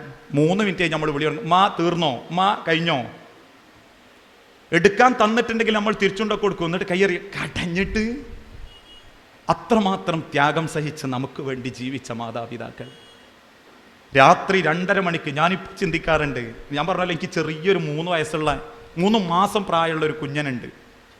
ആ കുഞ്ഞനങ്ങനെ കിടത്തിയിട്ടിട്ടുണ്ടാകും. 1 മിനിറ്റ് കിടത്തിയിട്ടിട്ടുണ്ടെങ്കിലും ഭാര്യ പറയും, നോക്കണേ. ചിലപ്പോൾ എന്നെ ഏൽപ്പിക്കും, ചിലപ്പോൾ മൂത്ത മോളെ ഏൽപ്പിക്കും, ചിലപ്പോൾ 2ാമത്തെ മോളെ ഏൽപ്പിക്കും. എന്ത് നോക്കണേ എന്നാ പറയുന്നത്? ഓൾ എണീറ്റ് നടക്കുന്നതല്ല. ഒരു തുണി എങ്ങാം പറന്ന് അതിൻ്റെ മുഖത്ത് വീഴാണ്ട് നോക്കണേ. ആ കിടക്കുന്ന കിടപ്പിൽ ഒരു തുണി വന്ന് മുഖത്ത് വീണാൽ മതിയായിരുന്നു, തീർന്നീനു നിങ്ങളൊക്കെ. അത് വീഴാതെ നോക്കിയത് നിങ്ങളെ മാതാപിതാക്കളാണ്. കാലിട്ടടിച്ച് കിടക്കുന്ന ആ മകൻ 2 മിനിറ്റ് കിടത്തി, 5 മിനിറ്റ് കിടത്തി, ഇമ്മ വന്ന് നമുക്ക് പാവം തോന്നും. ഞാൻ കണ്ടിട്ടുണ്ട് മനുഷ്യരെ, അതുകൊണ്ടാണ് പറയുന്നത്. ആ കിടക്കുന്ന കുഞ്ഞിനെ കാണുമ്പോൾ ഉമ്മാക്ക് സങ്കടം തോന്നും, ഉമ്മ വേഗം കിടക്കും. ഞാൻ ചോദിക്കും, ഇനിയിപ്പോൾ കിടത്തി പോയാലേ ആണ്, പക്ഷെ അതിനെ ഒറ്റക്ക് കിടത്തുമ്പോൾ എന്തോ ഒരു നെഞ്ച് കടച്ചിലാണ്. ആ സ്നേഹം വാരിക്കോരി തെരണ്ടിയ കോലത്തിൽ അവരിങ്ങൾക്ക് തന്നിട്ടുണ്ട്. നട്ടപ്പാതിര നേരത്ത് ഉറക്കം നെയ്നേറ്റിട്ട് നിങ്ങൾ ഉടുത്ത അവർ മാറ്റിയിട്ടുണ്ട്. നനഞ്ഞ് കിടക്കരുത് എന്ന് കരുതിയിട്ട് ആടെ കിടക്കട്ടെ, ഇനിയിപ്പം മൂത്രമൊഴിച്ചാൽ രാവിലെ വരെ ഒരു 4-5 തവണ ഒഴിക്കാനുള്ളതല്ലേ, അതിൽ തന്നെ കിടന്നോട്ടെ, എന്നാൽ പിന്നെ ഒരു തുണി തിരുമ്പിയാൽ മതിയല്ലോ എന്നല്ല അവർ ചിന്തിച്ച്. നിങ്ങൾക്ക് തണുക്കും, മൂത്രമാണെങ്കിൽ നിങ്ങൾക്ക് തണുക്കും, തണുത്ത് നിങ്ങൾ വിറയ്ക്കും. വേണ്ട, ഉമ്മ എണീറ്റ് ആ വിസർജിച്ചതും മൂത്രമൊഴിച്ചതും മാറ്റി വേറൊരു തുണി വിരിച്ചു തരും. നിങ്ങൾ കാണല്ലേ, പ്രസവിച്ച വീട്ടിൽ കുറേ തുണികൾ, അത് അതിനുള്ളതാ. അങ്ങനെ വളർത്തി പൊന്നുപോലെ നിങ്ങൾക്ക് തിന്നാൻ തന്നോ. ഇപ്പോഴും നിങ്ങളൊന്ന് വീണോയാൽ നിങ്ങളെ സഹായിക്കാൻ ആരേ ഉണ്ടാവൂ? ആ അമ്മയും വാപ്പയും തന്നെ ഉണ്ടാവും. ഞാൻ ആദ്യം പറഞ്ഞ ആ കഥല്ലേ, ആ വാപ്പ പറയാ, ഒരൊറ്റൊരുത്തനും ഇപ്പം തിരിഞ്ഞു നോക്കലില്ല. ആഴ്ചയിൽ ഒരിക്കൽ ആരെങ്കിലും കുളിപ്പിക്കാൻ വരും, ഏതെങ്കിലും വൾഡിയേഴ്സ്. അല്ലാത്ത ബാക്കി 6 ദിവസവും ഞാൻ കൊടുക്കണോന് വെള്ളം. കച്ചവട സ്ഥാപനത്തിൽ നിന്ന് ഇടക്ക് ഓടിച്ചെന്ന് മകനെ ചെരിച്ച് കിടത്തി, വാപ്പ ചെരിച്ച് പിടിച്ചാൽ ഉമ്മ അങ്ങനെ കോരി പൈപ്പിൽ ഒഴിച്ചു കൊടുക്കും. എവിടുത്തെ പൈപ്പിൽ? തൊണ്ടയിലെ പൈപ്പ്. ആ പൈപ്പിൻ്റെ ഉള്ളിലൂടെ വെള്ളം ഇറങ്ങിപ്പോകുന്നതാണ് ഓൻ്റെ ജീവിതം. അവസാനം നോക്കാനും നമുക്ക് വെള്ളം തരാനും ഓലൊക്കെ തന്നെ ഉണ്ടാവും. നമ്മളെ ചങ്ക് ബ്രോകളൊന്നും അധികകാലം കൂടെ ഉണ്ടാവില്ല. നമ്മളെ തോൾ കൈയിട്ട് നടക്കുന്ന കൂട്ടുകാരികളും നമ്മളൊപ്പം ഉണ്ടായിക്കൊള്ളണമെന്നില്ല. എന്നാൽ നിങ്ങൾക്ക് എന്തെങ്കിലും പറ്റിയ ഇപ്പം തന്നെ ഞാൻ പറയുന്നില്ലേ, ഇവിടെ നിങ്ങളെക്കാളും കൂടുതൽ ഉമ്മാരാ. എന്തുകൊണ്ടാണെന്നറിയോ? നിങ്ങൾ അത്രക്ക് സൂക്ഷിച്ചിട്ട് അവർ കൊണ്ടുനടക്കുന്നത്. ഈ വാപ്പാര് വന്നതും അതിനു വേണ്ടിയാ. ഒരു വാപ്പ ഒരായുസ് മുഴുവൻ എന്തൊക്കെ പണി, എല്ലാവരും പണിക്കിറങ്ങിയ രാവിലെ. ഞാനിങ്ങനെ രാവിലെ നന്മണ്ട മുതൽ സ്കൂളിലേക്ക് വരുമ്പോൾ ഒരുപാട് ബസ് ഫുള്ളാ, ഒരുപാട് ബസ്സുകൾ ഫുള്ളാ, ഒരുപാട് വാഹനങ്ങൾ ഫുള്ളാ. ഇവരൊക്കെ എങ്ങോട്ടാ പോകണമെന്നറിയാവോ? ഓരോ സ്വപ്നങ്ങളുമായിട്ട് പോവുക. വാപ്പ രാവിലെ തട്ടിപ്പടഞ്ഞ് എഴുന്നേറ്റ് വെപ്രാളപ്പെട്ട് കുളിച്ച് മിണിങ്ങി ഓടുക വാപ്പ ഷട്ടർ തുറക്കാൻ. എന്നിട്ട് അതിൻ്റെ ഉള്ളിൽ കുത്തിരുന്ന് ക്യാഷ് കുത്തിരുന്ന് വാപ്പ പുറത്തേക്ക് നോക്കി നിൽക്കുക. കാരണം എന്താ? ഒരു 4-5 കസ്റ്റമേഴ്സ് വന്നാലേ അവനാൻ്റെ വീട്ടിലേക്കുള്ള എന്തെങ്കിലും കിട്ടൂ. വൈകുന്നേരമായിട്ടും വന്നിട്ടില്ല, വാപ്പാൻ്റെ നെഞ്ചു പടയാൻ തുടങ്ങി. വാപ്പാക്ക് സ്വന്തമായിനെങ്കിൽ വാപ്പാക്ക് 100 ഉറുപ്യ മതി, വാപ്പ സുഖമായിട്ട് ജീവിക്കും. പക്ഷെ അതല്ല വാപ്പാരെ ലക്ഷ്യം. നിങ്ങളാ ആ നിങ്ങൾക്ക് വേണ്ടി ഓരോ നിമിഷവും മാറ്റിവെക്കുമ്പോൾ വാപ്പാൻ്റെയും ഉമ്മാൻ്റെയും നെഞ്ച് പടയിപ്പിച്ച രക്ഷപ്പെടൂല മക്കളെ. നിങ്ങൾ എന്തൊക്കെ നേടിയാലും, നിങ്ങൾക്ക് എന്തൊക്കെ ഉണ്ട് എന്ന് പറഞ്ഞാലും, നിങ്ങൾ ആരൊക്കെ സന്തോഷത്തോടെ നോക്കിയാലും ഉമ്മാൻ്റെയും വാപ്പാൻ്റെയും നെഞ്ച് പൊള്ളിച്ച പിന്നെ രക്ഷപ്പെടാൻ പാടാ. നിവൃത്തികേട് കൊണ്ട് പൊരുത്തം വാങ്ങലല്ല പുണ്യം, മനസ്സറിഞ്ഞ് സന്തോഷത്തോടെ അവർ നമുക്കുണ്ടാവണം. മരിച്ചു കിടക്കുന്ന വാപ്പാൻ്റെ മുഖത്ത് നോക്കി പറയാൻ പറ്റണം, എൻ്റെ ഏറ്റവും നല്ല സ്വഭാവത്തിലാണ് ഞാൻ അവരെ നോക്കിയെന്ന്. ഞാനിപ്പോഴും പറയാറില്ലേ, ഒരു മക്കൾ വന്നിട്ട് ചില മക്കൾ പറയും, ഉസ്താദേ നിങ്ങൾ പ്രാർത്ഥിക്കണം വാപ്പാക്ക് വേണ്ടി. എന്തേ? വാപ്പാനപ്പം ഇങ്ങനെ സ്വപ്നം കാണുന്നുണ്ട്, എന്തോ ഒരു ബേജാറാ ഉള്ളിൽ നിന്ന്. അള്ള തരുന്ന ഒന്നാമത്തെ ശിക്ഷ എന്താണെന്നറിയാം? ഉമ്മനെയും വാപ്പനെയും നോക്കിയില്ലെങ്കിൽ മരിക്കുന്നത് വരെ നിങ്ങൾ ഓലെ സ്നേഹിക്കുന്നില്ല നിങ്ങൾക്ക് തോന്നൂല. മരിച്ചു കഴിഞ്ഞാൽ നിങ്ങൾക്ക് തോന്നും, പഠിച്ചോനെ പാവങ്ങൾ പോയി. ഇനി ഞാൻ നോക്കീനോ? ഞാൻ നല്ലോണം നോക്കിയിരുന്നോ? ഞാൻ വാപ്പാനോട് ചോദിച്ചിരുന്നോ? ഞാൻ വാപ്പാൻ്റെ കൈ പിടിച്ച് നോക്കിയിരുന്നോ? മറക്കുള്ളിലേക്ക് കൊണ്ടുപോയിട്ട് വാപ്പാൻ്റെ മയ്യത്ത് കുളിപ്പിക്കുമ്പോൾ ഒരു മോൻ കരഞ്ഞ കഥയൊക്കെ നിങ്ങൾ കേട്ടിട്ടില്ലേ? ഉമ്മാൻ്റെ വയറിങ്ങനെ അമർത്തി തടവുമ്പോൾ ഈ ഭാഗത്ത് വീർത്ത് ചുരുങ്ങുമ്പോൾ ഒരു അടയാളം ഉണ്ടാകും. അത് കണ്ടിട്ടൊരു മകള് കരഞ്ഞു എന്നാ. കാരണം ഓള വയറായിരുന്നു, ഓള അതിൻ്റെ ഉള്ളിലായിരുന്നു. അതൊക്കെ ജീവിച്ചിരിക്കുന്ന കാലത്ത് തിരിച്ചറിയണം. അതുകൊണ്ടാ തിരുദൂതൻ്റെ കാലഘട്ടത്തിൽ ഒരു ചരിത്രം കൂടി പറഞ്ഞ് ഞാൻ അവസാനിപ്പിക്കുകയാണ്. ആത്യന്തികമായി മക്കളോട്, നമ്മളൊക്കെ ഒരുപാട് ഉമ്മൻ്റെയും വാപ്പൻ്റെയും സ്വപ്നങ്ങളാണ്. ജനിച്ച അന്ന് കാലിട്ടടിക്കുന്ന അന്ന് മുതൽ അവർ സ്വപ്നം കണ്ടു തുടങ്ങിയിട്ടുണ്ട്. അത് നശിപ്പിക്കരുതേ മക്കളെ, അതില്ലാണ്ടാക്കരുത് നിങ്ങൾ. കാരണം 1000 പ്രതീക്ഷയോടുകൂടി ഒരുപാട് സ്വപ്നങ്ങൾ മനസ്സിലാലോചിച്ച് ആഗ്രഹങ്ങളുമായി കാത്തിരിക്കുമ്പോൾ അതൊന്നുമില്ല എന്നറിയുമ്പോൾ ഉണ്ടാകുന്ന ഒരു പെടച്ചിലുണ്ടല്ലോ, ആ പെടച്ചിൽ മതി അള്ളാൻ്റെ അടുത്ത് നമ്മൾ നശിച്ചു പോകാൻ. ആ സങ്കടം മതി നമ്മൾ അള്ളാൻ്റെ അടുത്ത് കുറ്റക്കാരായി തീരാൻ. അതുകൊണ്ട് ചോദിക്കണം വാപ്പാനോട്, ഉമ്മാനോട്, എന്ത് സങ്കടം നമ്മളെ കൊണ്ട് അവർക്കുണ്ടായത്, അത് മാറ്റാൻ, തിരുത്താൻ, അവർ പറയുന്ന അനുസരിക്കാൻ. ഒരു ഉമ്മയും വാപ്പയും മക്കളോട് മോശം പറയല. മോളെ ഇനി സിനിമ കാണണട്ടോ നിർബന്ധമായിട്ടു എന്ന് പറയലുണ്ടോ? ഇല്ല. ഇനി ഖുറാൻ ക്ലാസ്സിന് പോണേ, MSMൻ്റെ പരിപാടിക്ക് പോണേ, ഖുറാൻ ഓതണേ, മോനെ ജമാഅത്തിന് പോണേ, പള്ളിക്ക് പോണേ. ഇതല്ലാത്ത എന്ത് കുറ്റ, ഇതല്ലാത്ത എന്ത് മോശകാര്യ വാപ്പയമ്മയും നമ്മളോട് പറയാറുള്ളത്? ഇനി പ്രായം കൂടുതലുള്ള മക്കളോടും കൂടി, ചില മക്കൾക്കൊക്കെ ഇന്ന് മാതാപിതാക്കളോടൊരു പുച്ഛം തോന്നി തുടങ്ങിയിട്ടുണ്ട്. പല വയസ്സന്മാരും വീട്ടിൻ്റെ ഉള്ളിൽ ഒറ്റക്കാ. നമുക്ക് വേറെ പുരയും കുടുംബമൊക്കെ ആയിട്ടുണ്ടാകും.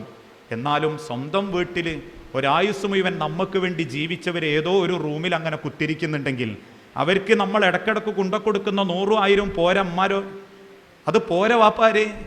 അവരെ നെഞ്ചോട് ചേർത്ത് സ്നേഹിച്ച് നമ്മളെ കൂടെ ജീവിക്കാൻ അവരെ കൊണ്ട് പറ്റണം. ഒരുമിച്ച് ഭക്ഷണം കഴിക്കുമ്പോൾ നമ്മളെ മാറ്റി നിർത്തുമ്പോൾ ആ മക്കൾ തിന്നാതെ എഴുന്നേറ്റ് പോയാൽ വാപ്പയമ്മ എഴുന്നേറ്റ് വരും. ചൊടിച്ചു സോഫയിൽ കിടക്കുന്ന മോനെ എങ്ങനെയെങ്കിലൊക്കെ പറഞ്ഞ് സോപ്പിട്ട് കൊണ്ടുവച്ച് ഒരുമിച്ച് തിന്നാൻ കുത്തിരിപ്പിക്കും ഇല്ലേ? പല വീട്ടിലും നമ്മൾ കാണലില്ലേ? തീന്മേശമ്മേൽ ഇരിക്കുമ്പം ഇളയ മോനോ അല്ലെങ്കിൽ ഏതെങ്കിലും ഒരു മോളോ പിണങ്ങിപ്പോയാൽ പിന്നെ നമുക്ക് ഇറങ്ങൂല. ഞാൻ ചെല്ലാറുണ്ട്. എന്നിട്ട് മോനെ സോഫയിൽ നിന്ന് കൂട്ടിക്കൊണ്ടുവരും, അല്ലെ മോളെ കൂട്ടിക്കൊണ്ടുവരും. അവരില്ലാതെ ഒറ്റക്ക് തിന്നെണീറ്റ് പോകാൻ തോന്നൂല. അവസാനം ഓമന്നിരുന്ന് ഒരുമിച്ച് തിന്നുമ്പോൾ ആ മനസ്സിനൊരു സന്തോഷം. നട്ടപ്പാതിര നേരത്ത് വാപ്പാര് തിരിച്ചു വരുമ്പോഴും മക്കളെ കാലിൻ്റെ അടുത്ത് പോയി ആ കാലൊന്ന് പിടിച്ചു നോക്കിയിട്ട് വാപ്പാര് ചോദിക്കലുണ്ട്, എൻ്റെ മോളും മോനും എന്തോ തിന്നിട്ടാണോ കിടന്ന്, ഓളെന്തോ പറഞ്ഞീനോ ആവശ്യം. ഉമ്മ അറിയോ ഓളിങ്ങനെ പറയുന്നു ടൂറിന് പോകാനുണ്ട് 800 റുപ്യ ആണോ, ഞാൻ കൊടുക്കാമെന്ന് പറയിട്ടോ. ഇനി ഇല്ലാന്നൊന്ന് ആദ്യം പറഞ്ഞ, എന്നാലും കൊടുക്കുക, പോയിക്കോട്ടെ പാവല്ലേ. അങ്ങനെ തന്നതല്ലാത്തത് വേറെന്താ മക്കൾ എൻ്റെലും നിങ്ങളിലുള്ളത്? അതുകൊണ്ട് സ്നേഹിക്കണം. ജീവിതത്തിൻ്റെ ഓരോ സെക്കൻഡും അവർ കൂടെ ഉണ്ടെങ്കിൽ കൂട്ടിക്കൊണ്ടുവന്ന് ഭക്ഷണം കൊടുക്കണം, അവരെപ്പനും ഭക്ഷണം കഴിക്കണം. അതൊക്കെയാ സ്നേഹം, അതൊക്കെയാ ബഹുമാനം, അതൊക്കെയാ ആദരവ്. അതില്ലെങ്കിലേ പിന്നെ എന്ത് പഠിച്ചാലും എന്ത് ചെയ്താലും അള്ള സ്വീകരിക്കൂല. അത് നിസ്കാരായാലും നോമ്പായാലും ഹജ്ജായാലും അള്ള സ്വീകരിക്കൂല. മഹാനായ റസൂലുള്ളാഹി സല്ലല്ലാഹു അലൈഹി വസല്ലമൻ്റെ കാലഘട്ടത്തിൽ ഒരു ചരിത്രം അത് പറഞ്ഞ് ഞാൻ നിർത്തുകയാണ്, ക്ഷമിക്കുക. അൽക്കമ റളിയല്ലാഹു അൻഹു എന്ന് പറഞ്ഞൊരു സഹാബി ഉണ്ട്. നബി സല്ലല്ലാഹു അലൈഹി വസല്ലമൻ്റെ കൂടെ എപ്പോഴും ഉണ്ടാവും, എല്ലാ വക്തിനും എല്ലാ യുദ്ധത്തിനും ഉണ്ട്. ആ അൽക്കമ റളിയല്ലാഹു അൻഹു ഏകദേശം വാർദ്ധക്യമായി മരിക്കാനുള്ള വെപ്രാളം കാണിച്ചുകൊണ്ടിരിക്കുമ്പോൾ സഹാബാക്കൾ അൽക്കമാൻ്റെ അരികിൽ ചെന്നിട്ട് പറയും, അൽക്കമ ലാ ഇലാഹ ഇല്ലല്ലാ, നീ തൽക്കീൻ ചൊല്ല്, ലാ ഇലാഹ ഇല്ലല്ലാ പറയും. കാരണം എന്താ? ലാ ഇലാഹ ഇല്ലല്ലാ അവസാനത്തെ വാക്കാണെങ്കിൽ അത് പറഞ്ഞിട്ടാ മരിക്കുന്നതെങ്കിൽ സ്വർഗം കിട്ടും. അൽക്കമൻ്റെ മുഖത്ത് നോക്കി സഹാബത്ത് അതിങ്ങനെ പറഞ്ഞു കൊടുക്കുമ്പോൾ അൽക്കമ വാ തുറക്കാൻ തുടങ്ങി. വാൻ്റെ ഉള്ളിൽ നിന്ന് നാവ് പേപ്പട്ടീൻ്റെ നാവിൻ്റെ മാതിരി പുറത്തേക്ക് ഇങ്ങനെ തൂങ്ങി അങ്ങ് വീണു. കണ്ണിങ്ങനെ തുറിച്ച് പുറത്തേക്ക് തള്ളാൻ തുടങ്ങി. അൽക്കമൻ്റെ മുഖം ഇങ്ങനെ വേദനയുണ്ട് പൊളയാൻ തുടങ്ങി. സഹാബത്ത് കണ്ടപ്പോൾ പേടിച്ചോടി റസൂലുള്ളാഹിന്റെ അടുത്തേക്ക് ഓടിച്ചെന്ന് പറഞ്ഞു, നബിയേ അൽക്കമ എന്തോ പറ്റിയിട്ടുണ്ട് നബിയേ, അൽക്കമക്ക് ലാ ഇലാഹ ഇല്ലല്ലാഹ് പറയാൻ കിട്ടുന്നില്ല. അള്ളാഹിന്റെ റസൂലുള്ള ഓടി വന്ന് അൽക്കമാന്റെ അരികിൽ ഇരുന്നിട്ട് പറഞ്ഞു, കുൽ പറ അൽക്കമ, ലാ ഇലാഹ ഇല്ലല്ലാഹ് പറ. അൽക്കമാന്റെ കണ്ണു തുറിക്കാൻ തുടങ്ങി. നാവ് പുറത്തേക്ക് ഇങ്ങനെ പേപ്പട്ടീന്റെ മാതിരി നൊരയും പതയും ഒലിപ്പിച്ച് തൂങ്ങിക്കിടക്കാൻ തുടങ്ങി. സഹാബത്ത് വേജാറായി വെപ്രാളപ്പെട്ട് നിൽക്കുമ്പോൾ കണ്ട ഉടനെ റസൂലുള്ള ചോദിച്ചത് പിന്നൊരു ചോദ്യമാണ്, ഒരൊറ്റ ചോദ്യം. അൽക്കമയുടെ മാതാപിതാക്കളിൽ ആരെങ്കിലും അൽക്കമയിൽ നിന്ന് തെറ്റിപ്പോയിട്ടുണ്ടോ? അൽക്കമയും മാതാപിതാക്കളിൽ ആരെങ്കിലും തമ്മിൽ പിണങ്ങിയിട്ടുണ്ടോ? അൽക്കമയുടെ മാതാപിതാക്കൾ അൽക്കമയെ കൊണ്ട് കണ്ണീര് കുടിച്ചിട്ടുണ്ടോ? ഉടനെ ഒരു സഹാബി പറഞ്ഞു, നബിയേ അൽക്കമൻ്റെ ഉമ്മ പിണങ്ങിപ്പോയതാ. എന്താ കാരണം? അൽക്കമക്ക് വാപ്പ മരിച്ച അന്നു മുതൽ അൽക്കമാൻ ഉമ്മ പൊന്നോല വളർത്തി കല്യാണം കഴിപ്പിച്ചു. അൽക്കമാക്ക് മക്കളും ഉണ്ടായി. ഒരു ദിവസം ഭക്ഷണം കഴിക്കാൻ ഒരുമിച്ചിരിക്കുന്നതിനിടയിൽ അൽക്കമൻ്റെ ഉമ്മ ഭക്ഷണം കഴിക്കാൻ ആ മക്കളൊപ്പരം ഒരുമിച്ചിരിക്കാൻ വേണ്ടി ഇങ്ങനെ കയറി വന്നപ്പം അൽക്കമാൻ്റെ ഒരു നോട്ടം, നിങ്ങൾക്ക് ശേഷം കഴിഞ്ഞിട്ട് തിന്നാ പോരമ്മാ എന്നുള്ളൊരു നോട്ടം. പറഞ്ഞിട്ടില്ല, ഒരു വാക്കുച്ചരിച്ചിട്ടില്ല, എല്ലാവരും തിരിച്ചറിയേണ്ട വാക്യത്. ഒരു നോട്ടം നോക്കിയിട്ടേ ഉള്ളൂ, ഇഷ്ടമല്ലാത്തൊരു നോട്ടം. നിങ്ങളിപ്പം തിന്നണം അമ്മ, ഞാളിപ്പം 4-5 മക്കളും തിന്നല്ലേ, നിങ്ങൾക്ക് ഇതൊക്കെ ഇപ്പം ഇഷ്ടാകുമോ, നിങ്ങൾക്ക് ഇതൊക്കെ പറ്റുമോ എന്ന നോട്ടാവാം. ആ നോട്ടം കണ്ട ഉമ്മാക്ക് സഹിച്ചില്ല. ഉമ്മ ആ വീട്ടിൽ നിന്ന് ഇറങ്ങി ഉമ്മ മദീനത്തെ പള്ളിയുടെ ഓരത്ത് അഥവാ അരികത്തിലുള്ള ഒരു ഈ ചെറ്റക്കുടിയിൽ താമസിക്കാൻ തുടങ്ങി.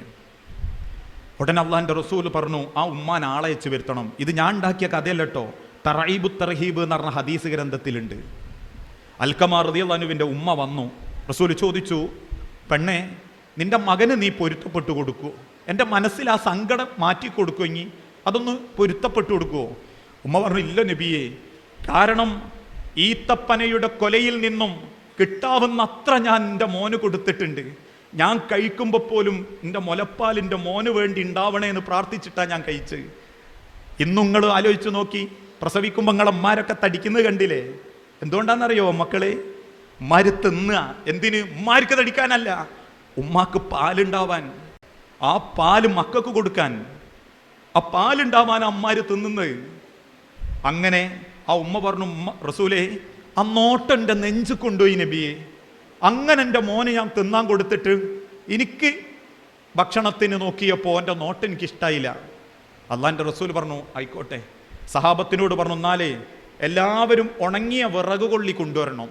സഹാബക്കൾ എന്തിനാ? കൊണ്ടുവരാം. എല്ലാവരും ഈത്തപ്പനൻ്റെ ഉണങ്ങിയ വിറക് കൊള്ളി കൊണ്ടുവന്നു. ആ വിറക് കൊള്ളി മരിക്കാൻ കിടക്കുന്ന അൽക്കമാൻ്റെ ശരീരത്തിൽ റസൂൽ ഇങ്ങനെ ആഞ്ഞു വെക്കാൻ തുടങ്ങി. നമ്മൾ ഹിന്ദുക്കൾ ചെതയൊരുക്കൂലേ, അതുപോലെ അങ്ങനെ ആഞ്ഞാഞ്ഞു വെക്കുന്നതിനിടയിൽ ആ ഉമ്മയും സഹാബത്തും ചോദിച്ചു, എന്താ നബിയെ നിങ്ങൾ ഈ ചെയ്യുന്നത്? അള്ളാൻ്റെ റസൂല് കണ്ണ് നിറഞ്ഞ് താടിൻ്റെ ഉള്ളിൽ കൂടെ കണ്ണുനീരൊലിപ്പിച്ചുകൊണ്ട് പറഞ്ഞു, ഉമ്മ പെണ്ണേ, നിന്റെ മനസ്സിന്ന് നിന്റെ മകനോടുള്ള ആ ഒരു പൊരുത്തം, അത് പൊരുത്തം കിട്ടാത്ത കാലത്തോളം, ആ സങ്കടം നിന്റെ മനസ്സിലുള്ള കാലത്തോളം ഈ അൽക്കമാക്ക് ദുനിയാവിലും ആഹറത്തിലും സ്വസ്ഥത ഉണ്ടാവൂല, സന്തോഷം ഉണ്ടാവൂല.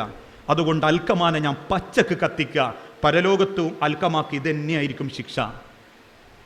ഉമ്മ ഓടി വന്നിട്ട് അൽക്കമാൻ്റെ മേലിൽ ആ മണ്ണ് ആ ഒരു വിറക് മാറ്റി അൽക്കമാനെ നെഞ്ചിലേക്ക് ചേർത്ത് പിടിച്ച് ഉമ്മ കൊടുത്തിട്ട് പറഞ്ഞു, റസൂലേ ഞാൻ എൻ്റെ മോന് പൊരുത്തപ്പെട്ടു, എൻ്റെ മോനെ ഞാൻ പൊരുത്തപ്പെട്ടു റസൂലേ. ഉമ്മാൻ്റെ തോളിൽ കിടന്ന് മടിയിൽ കിടന്ന് കലിമ ചൊല്ലി അൽക്കമ മരിച്ചു. ഇത് ഇസ്ലാമിക ചരിത്രത്തിലുള്ളതാണ്. അതുകൊണ്ടാ മക്കളെ ഒന്ന് ചോദിക്കണം, ഇടയ്ക്കിടയ്ക്കൊക്കെ എല്ലാവരും ഒന്ന് ചോദിക്കണം. മക്കൾ 4, 5 ഒക്കെ ഉണ്ടാകും, നോക്കാൻ ആരും ഉണ്ടാവില്ല. ഓരോരുത്തരും ഗൾഫിക്കൊക്കെ പോയി. ഞാൻ എൻ്റെ മുമ്പത്തെ പ്രസംഗത്ത് പറഞ്ഞില്ലേ, ചില മക്കൾക്ക് ദീന് എന്ത് കാര്യത്തിലേ ഉള്ളൂ, സ്വന്തം കാര്യത്തിൽ മാത്രം. ഗൾഫിലാ ഓൻ്റെ ഓളയും കൊണ്ടുപോയി 4ാമത്തെ മാസം തന്നെ. അതെന്തുകൊണ്ടാ? 4 മാസം പെണ്ണുങ്ങളായിട്ട് പിരിഞ്ഞിരിക്കാൻ പാടില്ല. ഹദീസുണ്ട്, സത്യം തന്നെയാണ്. 4 മാസത്തിലധികം കെട്ടിയ പെണ്ണിനെ പിരിഞ്ഞിരിക്കാൻ പാടില്ല. അതുകൊണ്ട് ഓൻ്റെ ഓളെ ഗൾഫിക്ക് കൊണ്ടുപോയി, അല്ലെങ്കിൽ ഓൻ ഒറ്റക്ക് താമസം മാറി മറ്റടുത്ത് കൊണ്ടുപോയി, ഇങ്ങോട്ട് കൊണ്ടുപോയി. എന്നാൽ പെറ്റമ്മനെയും ബാപ്പനെയും പിരിഞ്ഞിരിക്കാൻ എത്ര ദിവസം തെളിവുണ്ട്? ഒരൊറ്റ ദിവസം തെളിവില്ല.